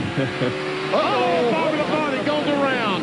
Now don't back up. Don't back up. There we go. Oh, and he's gonna Caution is out. but he didn't hit anything. But the car is stalled. Yep. But it restarts. Is he going to be able to get out of the grass and save going a lap down? I think he will, because Brush is going to get the caution as he comes by, so he'll have to slow down. So he gets back out there. Wow. So Bobby will stay on the lead lap. Just barely. Bobby Labonte, of course, retook the points lead after California last weekend from Mark Martin. And now, while battling for the 6th spot, this happens right here at the start-finish line. Well, it comes off of turn 4 down on the inside, and the back end gets a little bit loose, and then he makes a little bit of contact, not much, but it was just enough to scoot him around. That first, when he got a little bit loose the first time, Ned, he had to chase that back end up the wall, almost in the side of Skinner. Then he had to really jerk it away from Skinner, and I think that's when he lost it. Well, Earnhardt is on pit road. Oh, man. John Kernan. Dale Earnhardt here on pit road. They told him not to pit because Rusty didn't come on, but it was too late. Earnhardt was already past the entrance to pit road, so they're going to go ahead and change 4 tires. Bobby Labonte coming down pit road as well to get service after that spin. But 4-tire change, no adjustments to Dale Earnhardt. They talked about taking 2 tires, and then they said, no, nobody's coming in. Go ahead and stay out. And Earnhardt said, well, it's too late. Several take advantage of this caution to come in for pit stops. We go down to Bill Weber, who's there with Bobby Labonte. And Bobby Labonte, of course, brought out the caution. A lot of traffic as his team finishes up on the right side, then swings around to the left. Now, Jimmy Makar has told him you're going to be okay. Take your time. Make sure you get it right. There's a tire laying on the right side of that car. And they bring it back over. We'll have to see if they come back in. Caution is out. 264 laps on the board. Rusty Wallace, Tony Stewart, Dale Earnhardt Jr., your leader. 25th position as we get the green. Last car on the lead lap. Here's Here is Todd Bodine in that car number 60. He was fast. He was one of the fastest cars on the track. He would like to get in front of Rusty Wallace and get one of those laps back. He is 2 down. 28th position right now. And, boy, he's got a good run, doesn't he?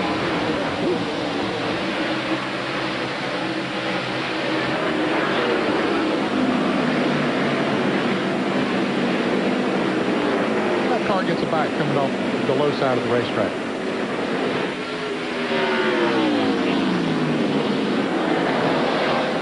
Rusty might be well served just to say, hey, go ahead. Oh, and Todd's almost. Oh, nice save, Todd. All right, good job. No kidding. That was a great job. It sure was. All that momentum lost, though. Yeah, and Tony Stewart got that side. So he's got 2 cars fast now to get one of those cars started.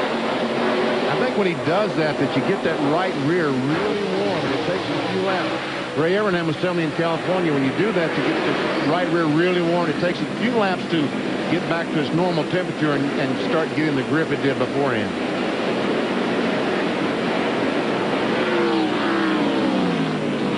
Well, the 21 car is also 2 laps down. He is battling Todd Bodine for position. And Joe Nemechek, the other car there, he's only 1 lap down. Let's take a look at a Pontiac Grand Prix race recap. Rusty has led 223 of the 271 laps that have been run so far. 14 lead changes, 6 caution periods for 45 laps, and the most recent caution took that average speed down below 100 miles an hour. There's a look at who has led and how many. Stewart now has moved to the 2nd highest number of laps led, but he's far, far behind Rusty's total of 223 and counting. So Rusty Wallace will win the Gatorade $10,000 prize for leading the most laps here at Richmond International Raceway. Oh, and see, Jimmy Spencer got all of a sudden gets high and several cars going by. 4 cars out of the race at this point. Oh, you wasn't finished. Sorry, Bob. Sorry. All right, here is Mark Martin taking 7th and Chad Little into the wall. Oh, man. Heavy contact. You know what's probably going to happen here? That is heavy contact for Chad Little. The caution is out. He's trying to get out of his car, but so there's smoke coming out. I don't know if he has fire inside or what, but Dale Earnhardt might be leading this race because if everybody pits, he's going to be staying out there a bit. Let's see. Chad was running in 21st position when the car hit the wall, and he climbs out over at the exit of turn number 2 at the beginning of the backstretch. He appears to be okay, but anxious to get out of that car. Well, there's a lot of flame over there, and that's what he's trying to get away from. And the pits are open. We'll see who, if anyone, chooses to come in. And most of the leaders are. Yep. Earnhardt will stay out there. He was just in not long ago. Now to John Kernan once again. Jeff Burton's crew still trying to tighten the car up. An air pressure adjustment in the left rear. They've got the right sides off. So they'll swing around to the left side. A 4-tire change. Dr. Jerry Punch and Rusty Wallace is good. They just pitted 36 laps ago, but they still are going to be very, very close on fuel. Lap 275. 4 tires, no adjustment for the leader, Rusty Wallace. Left side tires going on. He's out of the way. Let's go down to Bill. Left side tires are on the 30. Right there with a beat the 24 and the 2 and race the 8 and the 31 off pit road. 31 still sitting in his stall. And here comes Ken Schrader and Ward Burton and Jimmy Spencer out of the front pit. So everybody is out now, and we're waiting the cars not on the lead lap to come down.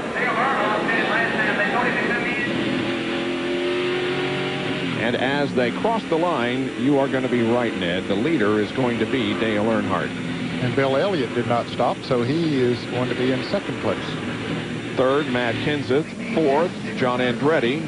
And here's a replay from onboard Sterling Marlin. Up ahead of him there, you can see the impact. Right front tire once again goes flat on the John Deere Ford, just directly in the wall, and look at that tremendous flame.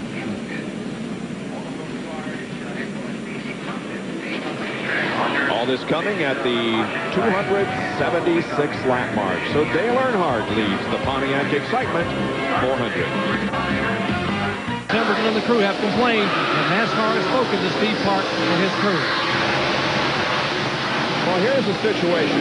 11 cars did not pit that time. They had pitted just a few laps ago. And Kenny Wallace at the front of the line is at the tail end of the lead lap in 25th position. The leader of the race is Dale Earnhardt. Second is Bill Elliott. Then Matt Kenseth, John Andretti, and Terry Labonte.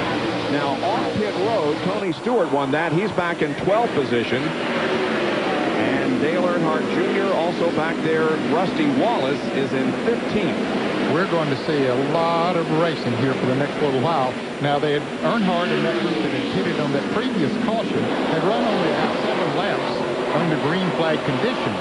Now, I don't know how much that will affect those tires. They've had a chance to cool off during this caution, so might not affect them too much. Here's Todd Bodine in the car number 60 trying to get a lap back. He did come in and make a pit stop and put on 4 new tires. Kenny Wallace is right in front of Dale Earnhardt there, so he's back on the lead lap. Kenny is in 25th position, but almost a lap down. Benny, the situation involving Bobby Labonte, who spun, it really didn't hurt him that much because he's still up there in the top 10. In fact, he's 7th. He restarted 25th. He's now in 7th position. You're right. He did not stop. He stopped after he spun, changed 4 tires. This time, along with 10 others, he decided not to pit. But we do see his teammate, Tony Stewart, now going by Bobby Labonte. Now Dale Earnhardt Jr. coming up trying to challenge. These guys did stop and change tires. That moves Tony Stewart up into the 7th position. Wally Dallenbach is 6th, and a great run for Wally in the 75 car. And there is Rusty Wallace as he comes to the inside of Michael Walter. Takes over the 11th position. And Terry Labonte and Bill Elliott are battling for the 2nd position, and Labonte has a bit of an edge.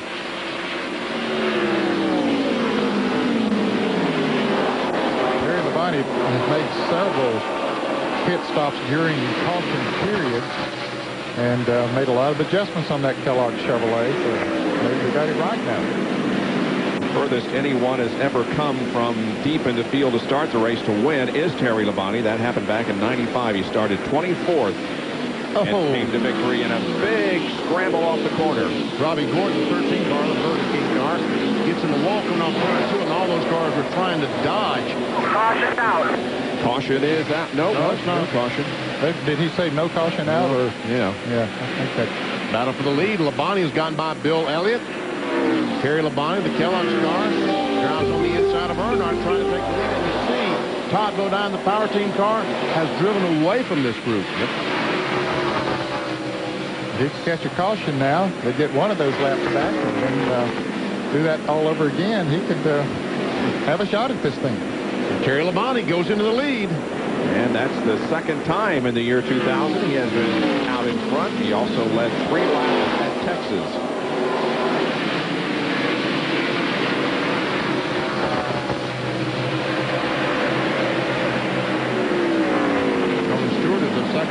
Back. Rusty Wallace is back at 12th spot, mired about 3 1/3 seconds behind the leader.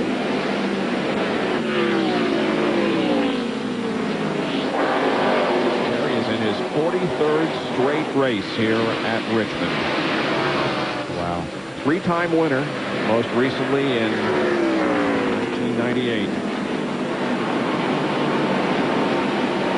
He, of course, among those who has not won an event so far this year. Neither has Bill Elliott or Terry Labonte or John Andretti, and they're 4 of the top 5 at the 291 lap mark. The Pontiac Excitement 400 here at Richmond International Raceway in Henrico County, Virginia. About a 1.5 second advantage on Dale Earnhardt and Tony Stewart, who are fighting it out for that runner-up position. And this has been going on for the last 3 laps. Stewart running on the bottom of the racetrack, as he has done most of the night, but Earnhardt on the outside, running, and looks like Tony may have him this time. Spotter clear, high. Yeah. Here's coming back on the outside. Stay down. He's out there. What's that spotter say?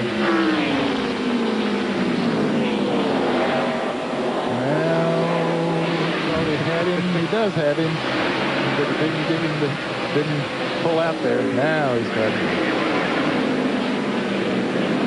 But with all that, he's a second and a half behind. Well, Bill Pito and Trey Wingo have the report on SportsCenter after the race. Full highlights and analysis from the Kentucky Derby. All the post reaction from this race and a preview of the next Heat Suns-Lakers series that starts tomorrow. SportsCenter following the Pontiac Excitement 400 here on ESPN. That Kentucky Derby was awesome. Did you see that? I did not see that. Wow. I think I was having dinner.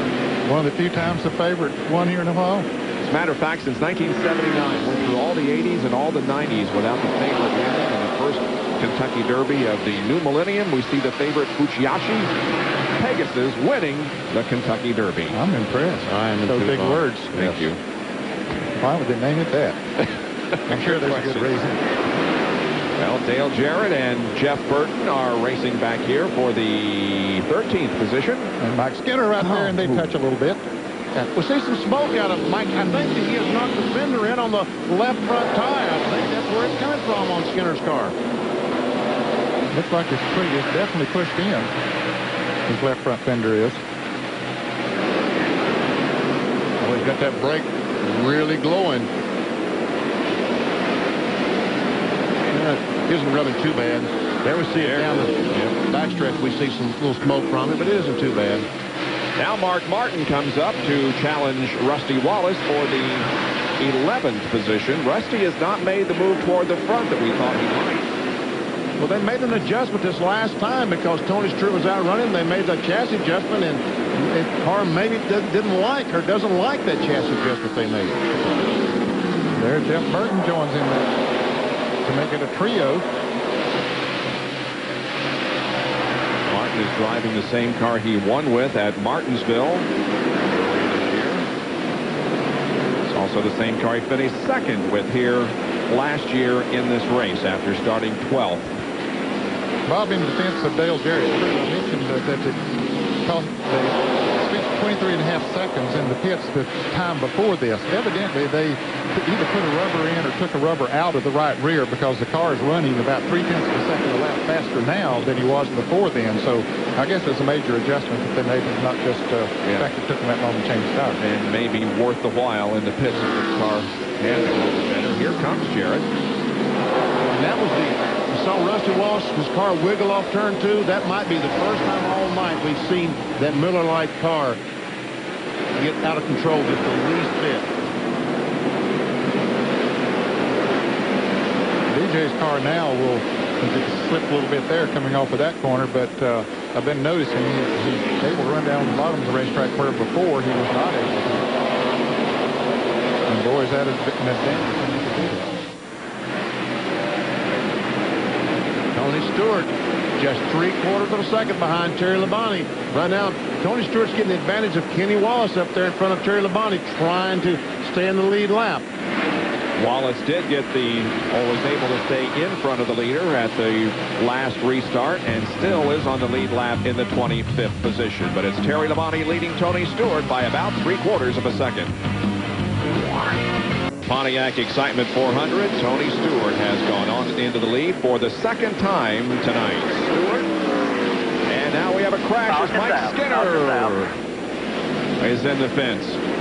I guess that's over on the inside, going in the pits or going in turn 3. Yes.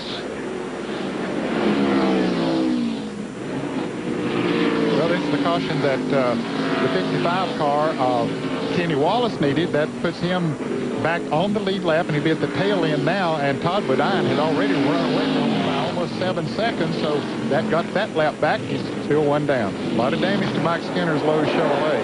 Wow.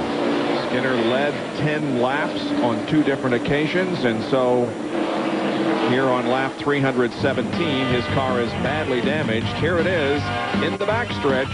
Hard contact with the inside retaining wall. We'll be right back. And the caution of that lap. There's your triple split. Dale Earnhardt leaves pit road. Terry Labonte leaves pit road. Now Tony Stewart, as all these cars come down pit road, he finishes his pit stop, but there we saw Ward Burton. There he comes the race off pit road, and Burton just beat him by about a half a car length. So Ward Burton will be at the front of the field when we go back to green. Tony Stewart running second, followed by Terry Labonte, Bill Elliott, and Dale Sit, and Tony Stewart is in second. Joe Nemechek down there to the inside is trying desperately to get his lap back, but he remains a lap down in the 25th spot. And we see Todd Bodine driving the 60 car in relief of his brother. He has got one right there at the battle of the leaders, trying to get another lap back. There's Tony Stewart looking on the inside. Oh, man, that was close. The Nemechek was down on the inside of him. That was going to be a wreck there. Tony didn't slip out on the outside. There's Todd Bodine coming up on the outside of Nemechek. Now, once again, Tony Stewart's going to dive to the inside. Ward Burton on the outside, but Tony can't get that run off the corner. But he's where he wants to be because that car has been working best on the low line. But he can use the entire racetrack, but right now, not being able to come up and use the entire racetrack has really slowed his progress. More from Bill Weber. And they told Tony Stewart before the green came out that the 22 just took 2 right side tires, and his car has been rather ill handling through most of the, especially earlier in the run. So they told him, take your time. You'll be fine. You shouldn't have any trouble getting around him over the long haul. And a report on Kevin LePage, who has been up in the top 15 most of the evening. He has now dropped back to the 23rd position. We understand he's low on power. They had hoped to check it over during the caution, but ran out of time. He's still out there in the 23rd spot.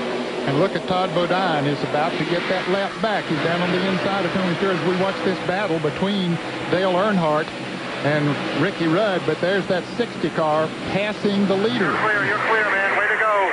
And he is back on the lead lap. Todd Bodine in relief from Jeffrey.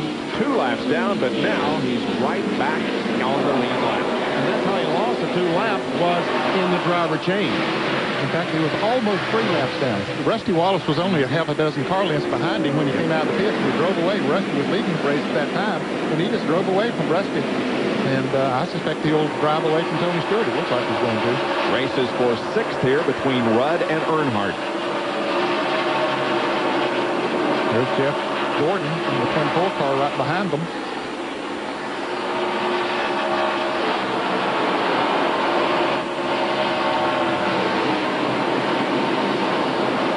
Sixth, 7th, and 8th.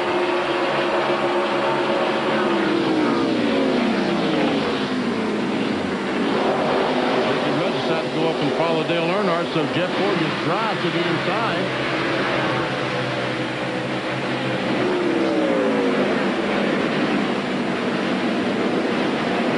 Could not get by Rudd, but Jeff will stay down there. And Dale Earnhardt Jr. got by Terry Labonte. He's moved into that 3rd position. Ward Burton with those, that 2-tire change still hanging on the 2nd. Here are a bunch of cars that are running Ricky Rudd in the 7th position, Jeff Gordon in the 8th. Dale Jarrett is 9th. The 12 car, of course, of Jeremy Mayfield is many laps down. He had a problem early. He's 77 laps down, being shown in 38th position. Matt Kenseth has moved into the top 10. John? Bob, they fought their way toward the front all night long. This is a brand new car that Matt is driving. Remember, they got on the same pit sequence as Dale Earnhardt did earlier and got track position that way. But this last pit stop, check this out. 4-tire change in 14.9 seconds. Wow. So this crew is really coming together. Yeah, I thought they had only changed 2 tires maybe. That was a great pit stop. And Earnhardt Jr. takes over the 2nd position. And now here is Mark Martin taking the 10th. Yep. 3 Rouse cars running together. There's Jeff Burton running in the... That was 11th position he took. That was Jeff Burton running in 10th position. Tony Stewart with about an 8/10 of a second lead on second place Dale Earnhardt Jr. Ward Burton is third, followed by Terry Labonte. And Richmond International Raceway in the Pontiac Excitement 400. The Pennzoil Copter Cam is showing you the leader of the race, Tony Stewart, who has almost a second advantage over Dale Earnhardt Jr. And we are on lap 348 and a huge battle raging behind Tony Stewart. It involves Dale Earnhardt, Ricky Rudd, Jeff Gordon, Dale Jarrett, and Mark Martin is not too far behind. They have really been going at it. A few laps ago, Rudd was up beside Earnhardt. Jarrett was up beside of Gordon. They were running side by side, but neither Rudd nor Jarrett could make the pass down on the inside. And Jeff Burton also runs in the group. Here's Jarrett to the inside of Gordon now as they contest the 8th spot. Oh, close, racing down into one. Whoa. They drove her in pretty deep that time. They drove it in too deep, and it cost him. He gained one position, but took two away, and Gordon comes back and runs. Bobby Labonte gets into it. Man, oh man. And no caution. And let's see, who's that smoking up there in front Joe of him? Nemechek. He's been smoking the last few laps. But right now, Bobby Labonte has the right front tire rubbing, it looks like. And you can see damage on the left front of Gordon's car. To the right front smoking. The points leader as he's going to have to come in to the pits. And here's a replay of what happened. There we see DJ just try to do a slide job on Jeff to get by, and there we see they both go high, and when they come off the corner, Jeff's trying to go on the inside, and DJ goes down, and boom, there's Bobby Labonte. I guess DJ was trying to block Jeff from getting by, I'm assuming. Well, no, Jeff turns him. I said he had no choice but to turn out. That is the left rear of DJ. Down to Bill Weber. Right side tires only for the 18 car. They want the sheet metal pulled away and anything else that might be rubbing. They got the right sides on, drop the track, send him on his way. Well, Bobby Labonte goes back into competition. He was in 13th position when that incident occurred, and now he goes a lap down in 26th. And besides all that, he has also lost the points lead. And not only that, he has dropped to third in the points at the moment, with both Mark Martin and Ward Burton ahead of him in points. Ward Burton still hanging in there in the 5th position.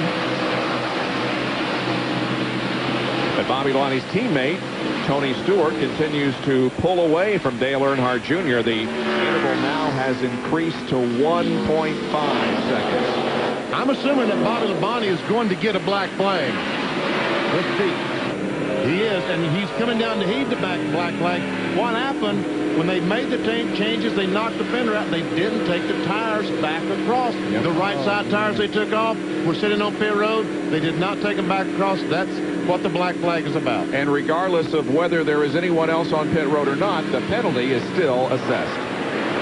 So Bobby Labonte observes the stop-and-go penalty that will drop him further back in the field. We're in the closing laps of this race, and this is the incident that has caused all the problems for Bobby Labonte. Contact with Dale Jarrett and Jeff Gordon. Labonte has problems giving the point lead to Mark Martin. Mark has problems and, in fact, is taking his car behind the wall. He hit the wall a ton up in the 4th turn. Yeah, it came off of turn 4, and all of a sudden it just veers to the right like we've seen so many times here tonight, and apparently the right front tire cut. John Kernan. Dale Earnhardt is in. They're only going to go right side tires. 2 tires only for Earnhardt to Jerry Bunt. 1 round to bite, back out, and they put in on the last pit stop 4 tires for Terry Labonte. Left side tires going on the Kellogg Chevrolet. Let's go to Bill. Going to be 4 tires for Tony Stewart. Several guys are going to gamble here. Stewart has his 4 tires. He's heading out. A lot of traffic down there, and he hits the 8. A collision between Tony Stewart and who? Dale Earnhardt Jr.? Dale Earnhardt Jr. We don't know. We saw the damage to the right front fender of Earnhardt Jr.'s car. We don't know about the left rear. And Tony Stewart has a flat tire. Yep. It cut the left rear tire of Tony Stewart's car. And so Stewart will make a return visit to pit road, and this will... And cause him to drop significantly in the standings. Yeah, there's still, 23 cars on the lead lap. And one of those benefactors of this caution is Todd Bodine. We talked about how fast that car has been. Well, he's on the lead lap. Now, he's going to be back to about 17th position. And here comes Tony Stewart back in to change those left side tires. These guys said, man, we just put 2 tires on there. Bill Weber. And they did a great job getting the jack underneath the car with that flat tire. He's got his left side. He's got more traffic to negotiate here, but this will be very costly. Indeed, as he's going to drop all the way back to about 24th position. Well, things have happened quickly here in the last few laps. Bobby Labonte has problems. Tony Stewart has problems, and Mark Martin also hard into the wall, causing this most recent caution, our 9th of the evening here at Richmond. Seeing how good the car was, Junior going for the lead. He's alongside his father right at the start-finish line. And for the lead down into turn 1, still some sparks coming from Junior's car, but he takes the lead. And his car has been fast all night on fresh tires. It's been pretty fast since they made adjustments on it on used tires, but particularly good on fresh tires. Terry Labonte is right there now challenging Earnhardt for second, as Dale Jarrett is right behind Labonte.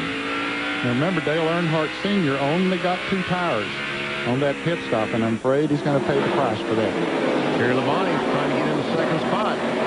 Dale Jr. told me this afternoon one of the biggest thrills of his career was passing Mark Martin last fall to win the NASCAR Busch Series race here. I wonder if he would change his mind, if he could. His biggest thrill might be passing his dad to win the NASCAR Winston Cup race here at Richmond.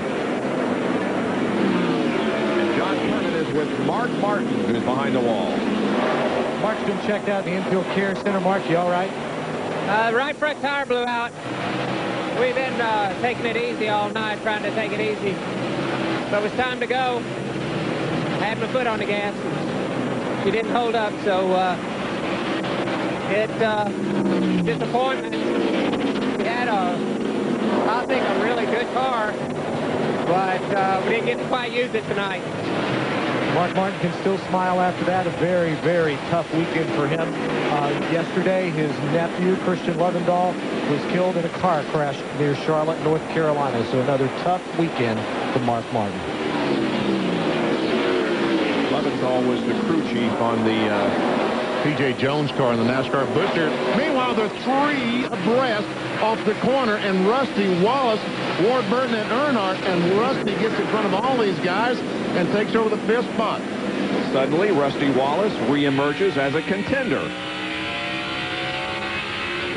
Now up to 5th position. He was running back about 10th before that caution came out.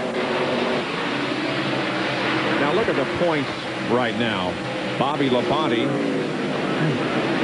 is back in 1st position. So they're really changing within the top 10 as Matt Kenseth also gained some spots.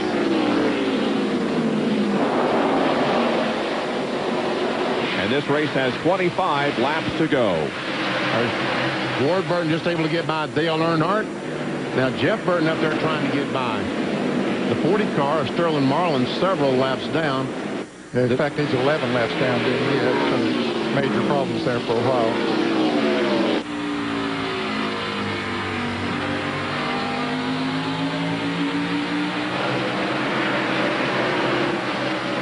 So Dale Earnhardt has now dropped back to the 8th position. The leader is Dale Earnhardt Jr. by about 0.7 of a second, although he does have damage on the right front of the car. And here's Terry Labonte, who's running in 2nd position. And Dale Jarrett, who was involved in that incident with Jeff Gordon and Bobby Labonte, is in 3rd. Boy, it sure didn't affect his car, negatively at least. It didn't seem to. You can see a lot of damage on the rear of his car, but it doesn't seem to affect the handling that much on it. There in 4th place, Rusty Wallace in 5th. Todd Bodine back on the lead lap. Not only that, but he is in the battle for the 12th position here with Matt Kenseth and Jeff Gordon. Restarted 17th, so he's picking them off. He was 2 and, in fact, almost 3 laps down at one point, caused by the driver change when Jeffrey got out of the car, giving it to Todd, who had crashed earlier in the race. Jerry? And, guys, there's more to the story. Because of the back brace that Jeffrey Bodine wears, he was actually pushed forward in the seat so Jeffrey Bodine could reach the pedals. When he got out and Todd got in, he could not reach the pedals to push them all the way down. They had to go find padding, and they have finally put padding behind Todd Bodine, so now he can mash the pedals all the way down. This car has run so well. Imagine not being able to give it everything you got. Now he can reach everything, so he will definitely be a factor here these final laps. He's going to pick up a lot of positions, getting one more now from Jeff Gordon. Now that 33 car, there is the lap down. Joe Nemechek, he's in 23rd position. But there's Tony Stewart right on his back bumper. Stewart has moved up from 22nd to 14th now. And trying to take 13th from Jeff Gordon.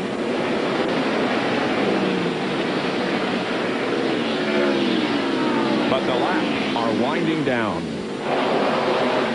Just 17 to go. Terry Labonte gained 1/100th of a second on Dale Earnhardt Jr. that last lap. And both of them pulling away from Dale Jarrett just a little bit each lap. Maybe 2 or 300ths of a second. But Terry Labonte is definitely gaining as we watch this battle back in the pack. Tony Stewart drives on the inside of Todd Bodine. That Home Depot Pontiac has been so good all evening. Terry Labonte picked up 0.15 of a second that last lap as we continue to watch this battle back in the pack. Tony Stewart picking up that 12th position.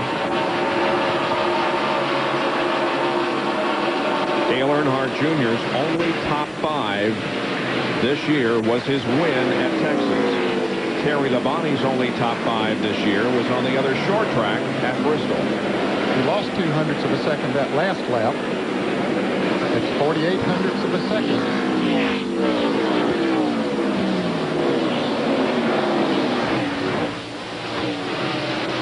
Now it's 4,300. Picked up a little bit that time. A little bit on both of them the last 2 laps. Boy, Terry Labonte's brake rotor Ned was just cherry red that time. He's trying just as hard as he possibly can. He's driving his hardest. He wants to become that 11th different winner. Earnhardt Jr.'s already won this year. 4,300 the last time. Let's see what it is this time. It's 4,600, so he didn't gain. He lost 0.03 of a second. Of course, Tony Stewart won 3 races in his rookie year last year, but he didn't start winning until September. Boy, if Dale Earnhardt Jr. can win his 2nd race in his rookie year this early, who knows how many he'll win. Exactly. Can you imagine who would have picked Dale Earnhardt Jr. to be the first repeat winner in the year 2000? Labonte closed 0.39 of a second that time. But let's follow him down into turn 3. He is really driving that Kellogg Chevrolet deep into turn 3. Now they're hitting him that way right now. Now watch how much he picks up on him going into that corner. Now Earnhardt Jr. gets off of turn 4 real good. Maybe Terry's entrance in there is hurting him a little bit because he lost 0.04 of a second that time around.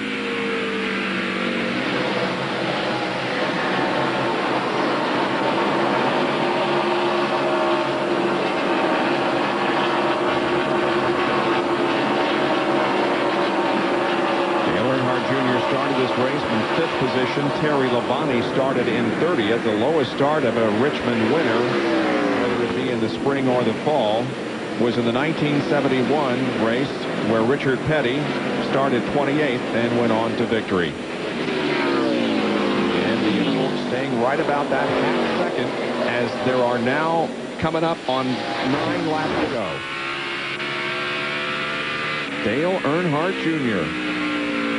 looking to become the first repeat winner of this year and break the string at 10 different winners to start a season.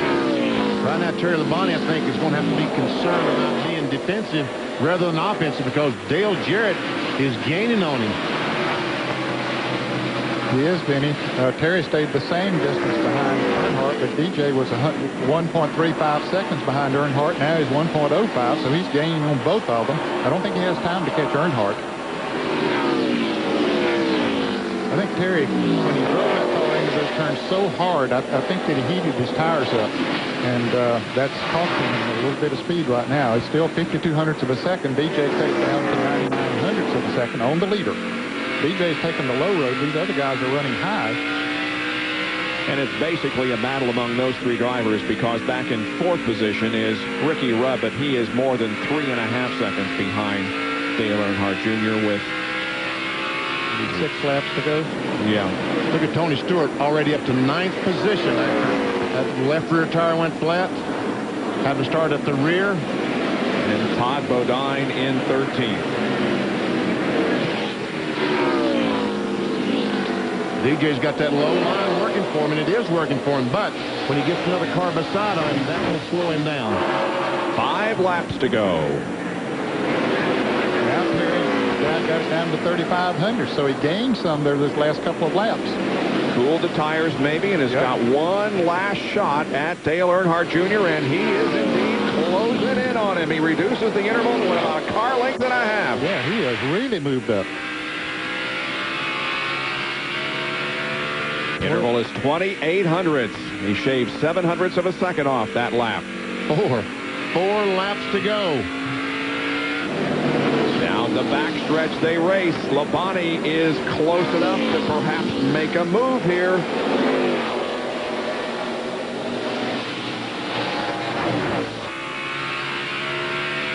Wow.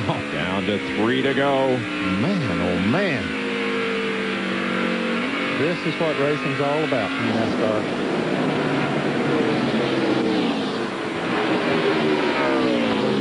Close enough, almost sure to does. He's going to try the high side now. Let's see if Earnhardt pulls up there. He does. Blocks that position. 2 laps to go.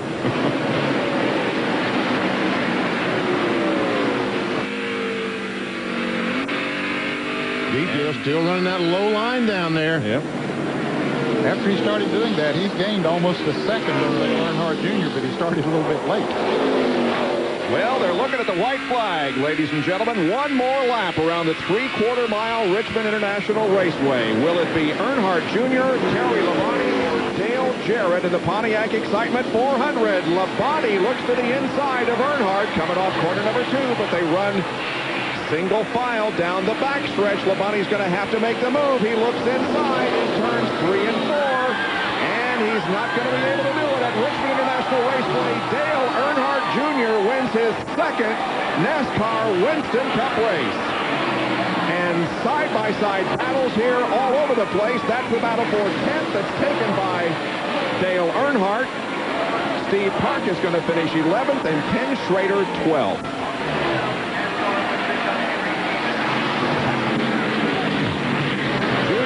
Second win comes in his 16th start. He had 2 Busch Series win here and now records one in the Winston Cup division.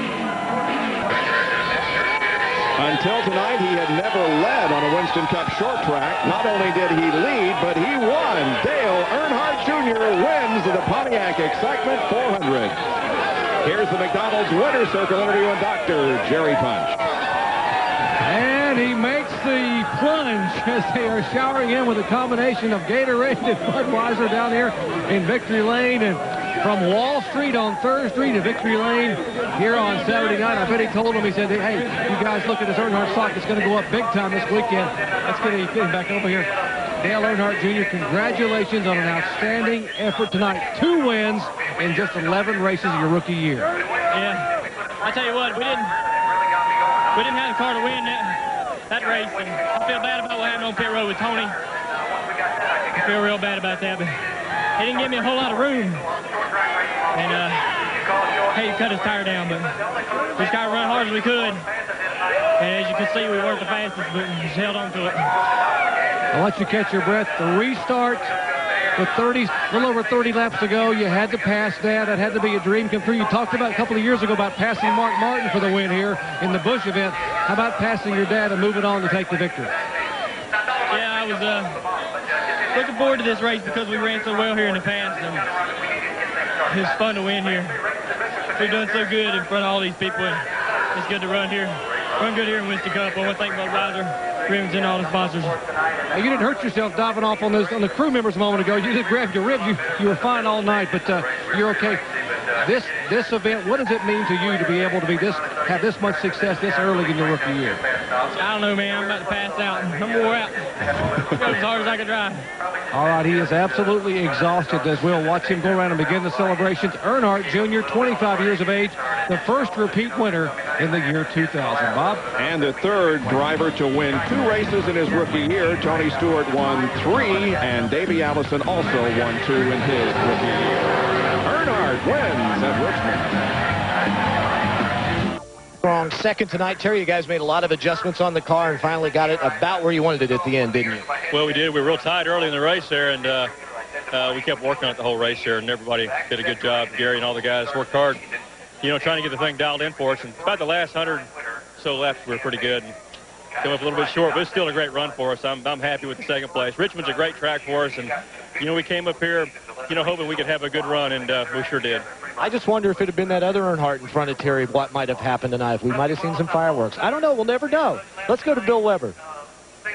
Inside the press center with Dale Jarrett, and this was a short track classic, Dale. Yeah, that was a lot of fun.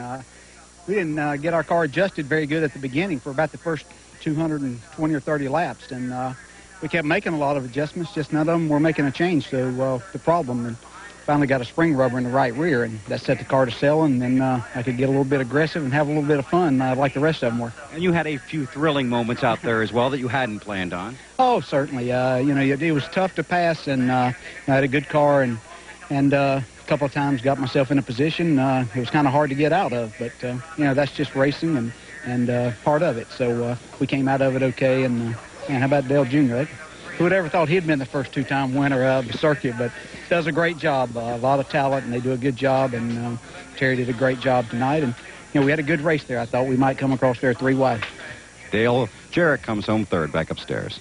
Good run for DJ, but a better run for Dale Earnhardt Jr., who takes home the victory here tonight. Now, as far as the points are concerned, Bobby Labonte remains on top, but by only 3 over Ward Burton, who moved up 1. Mark Martin down to 3rd.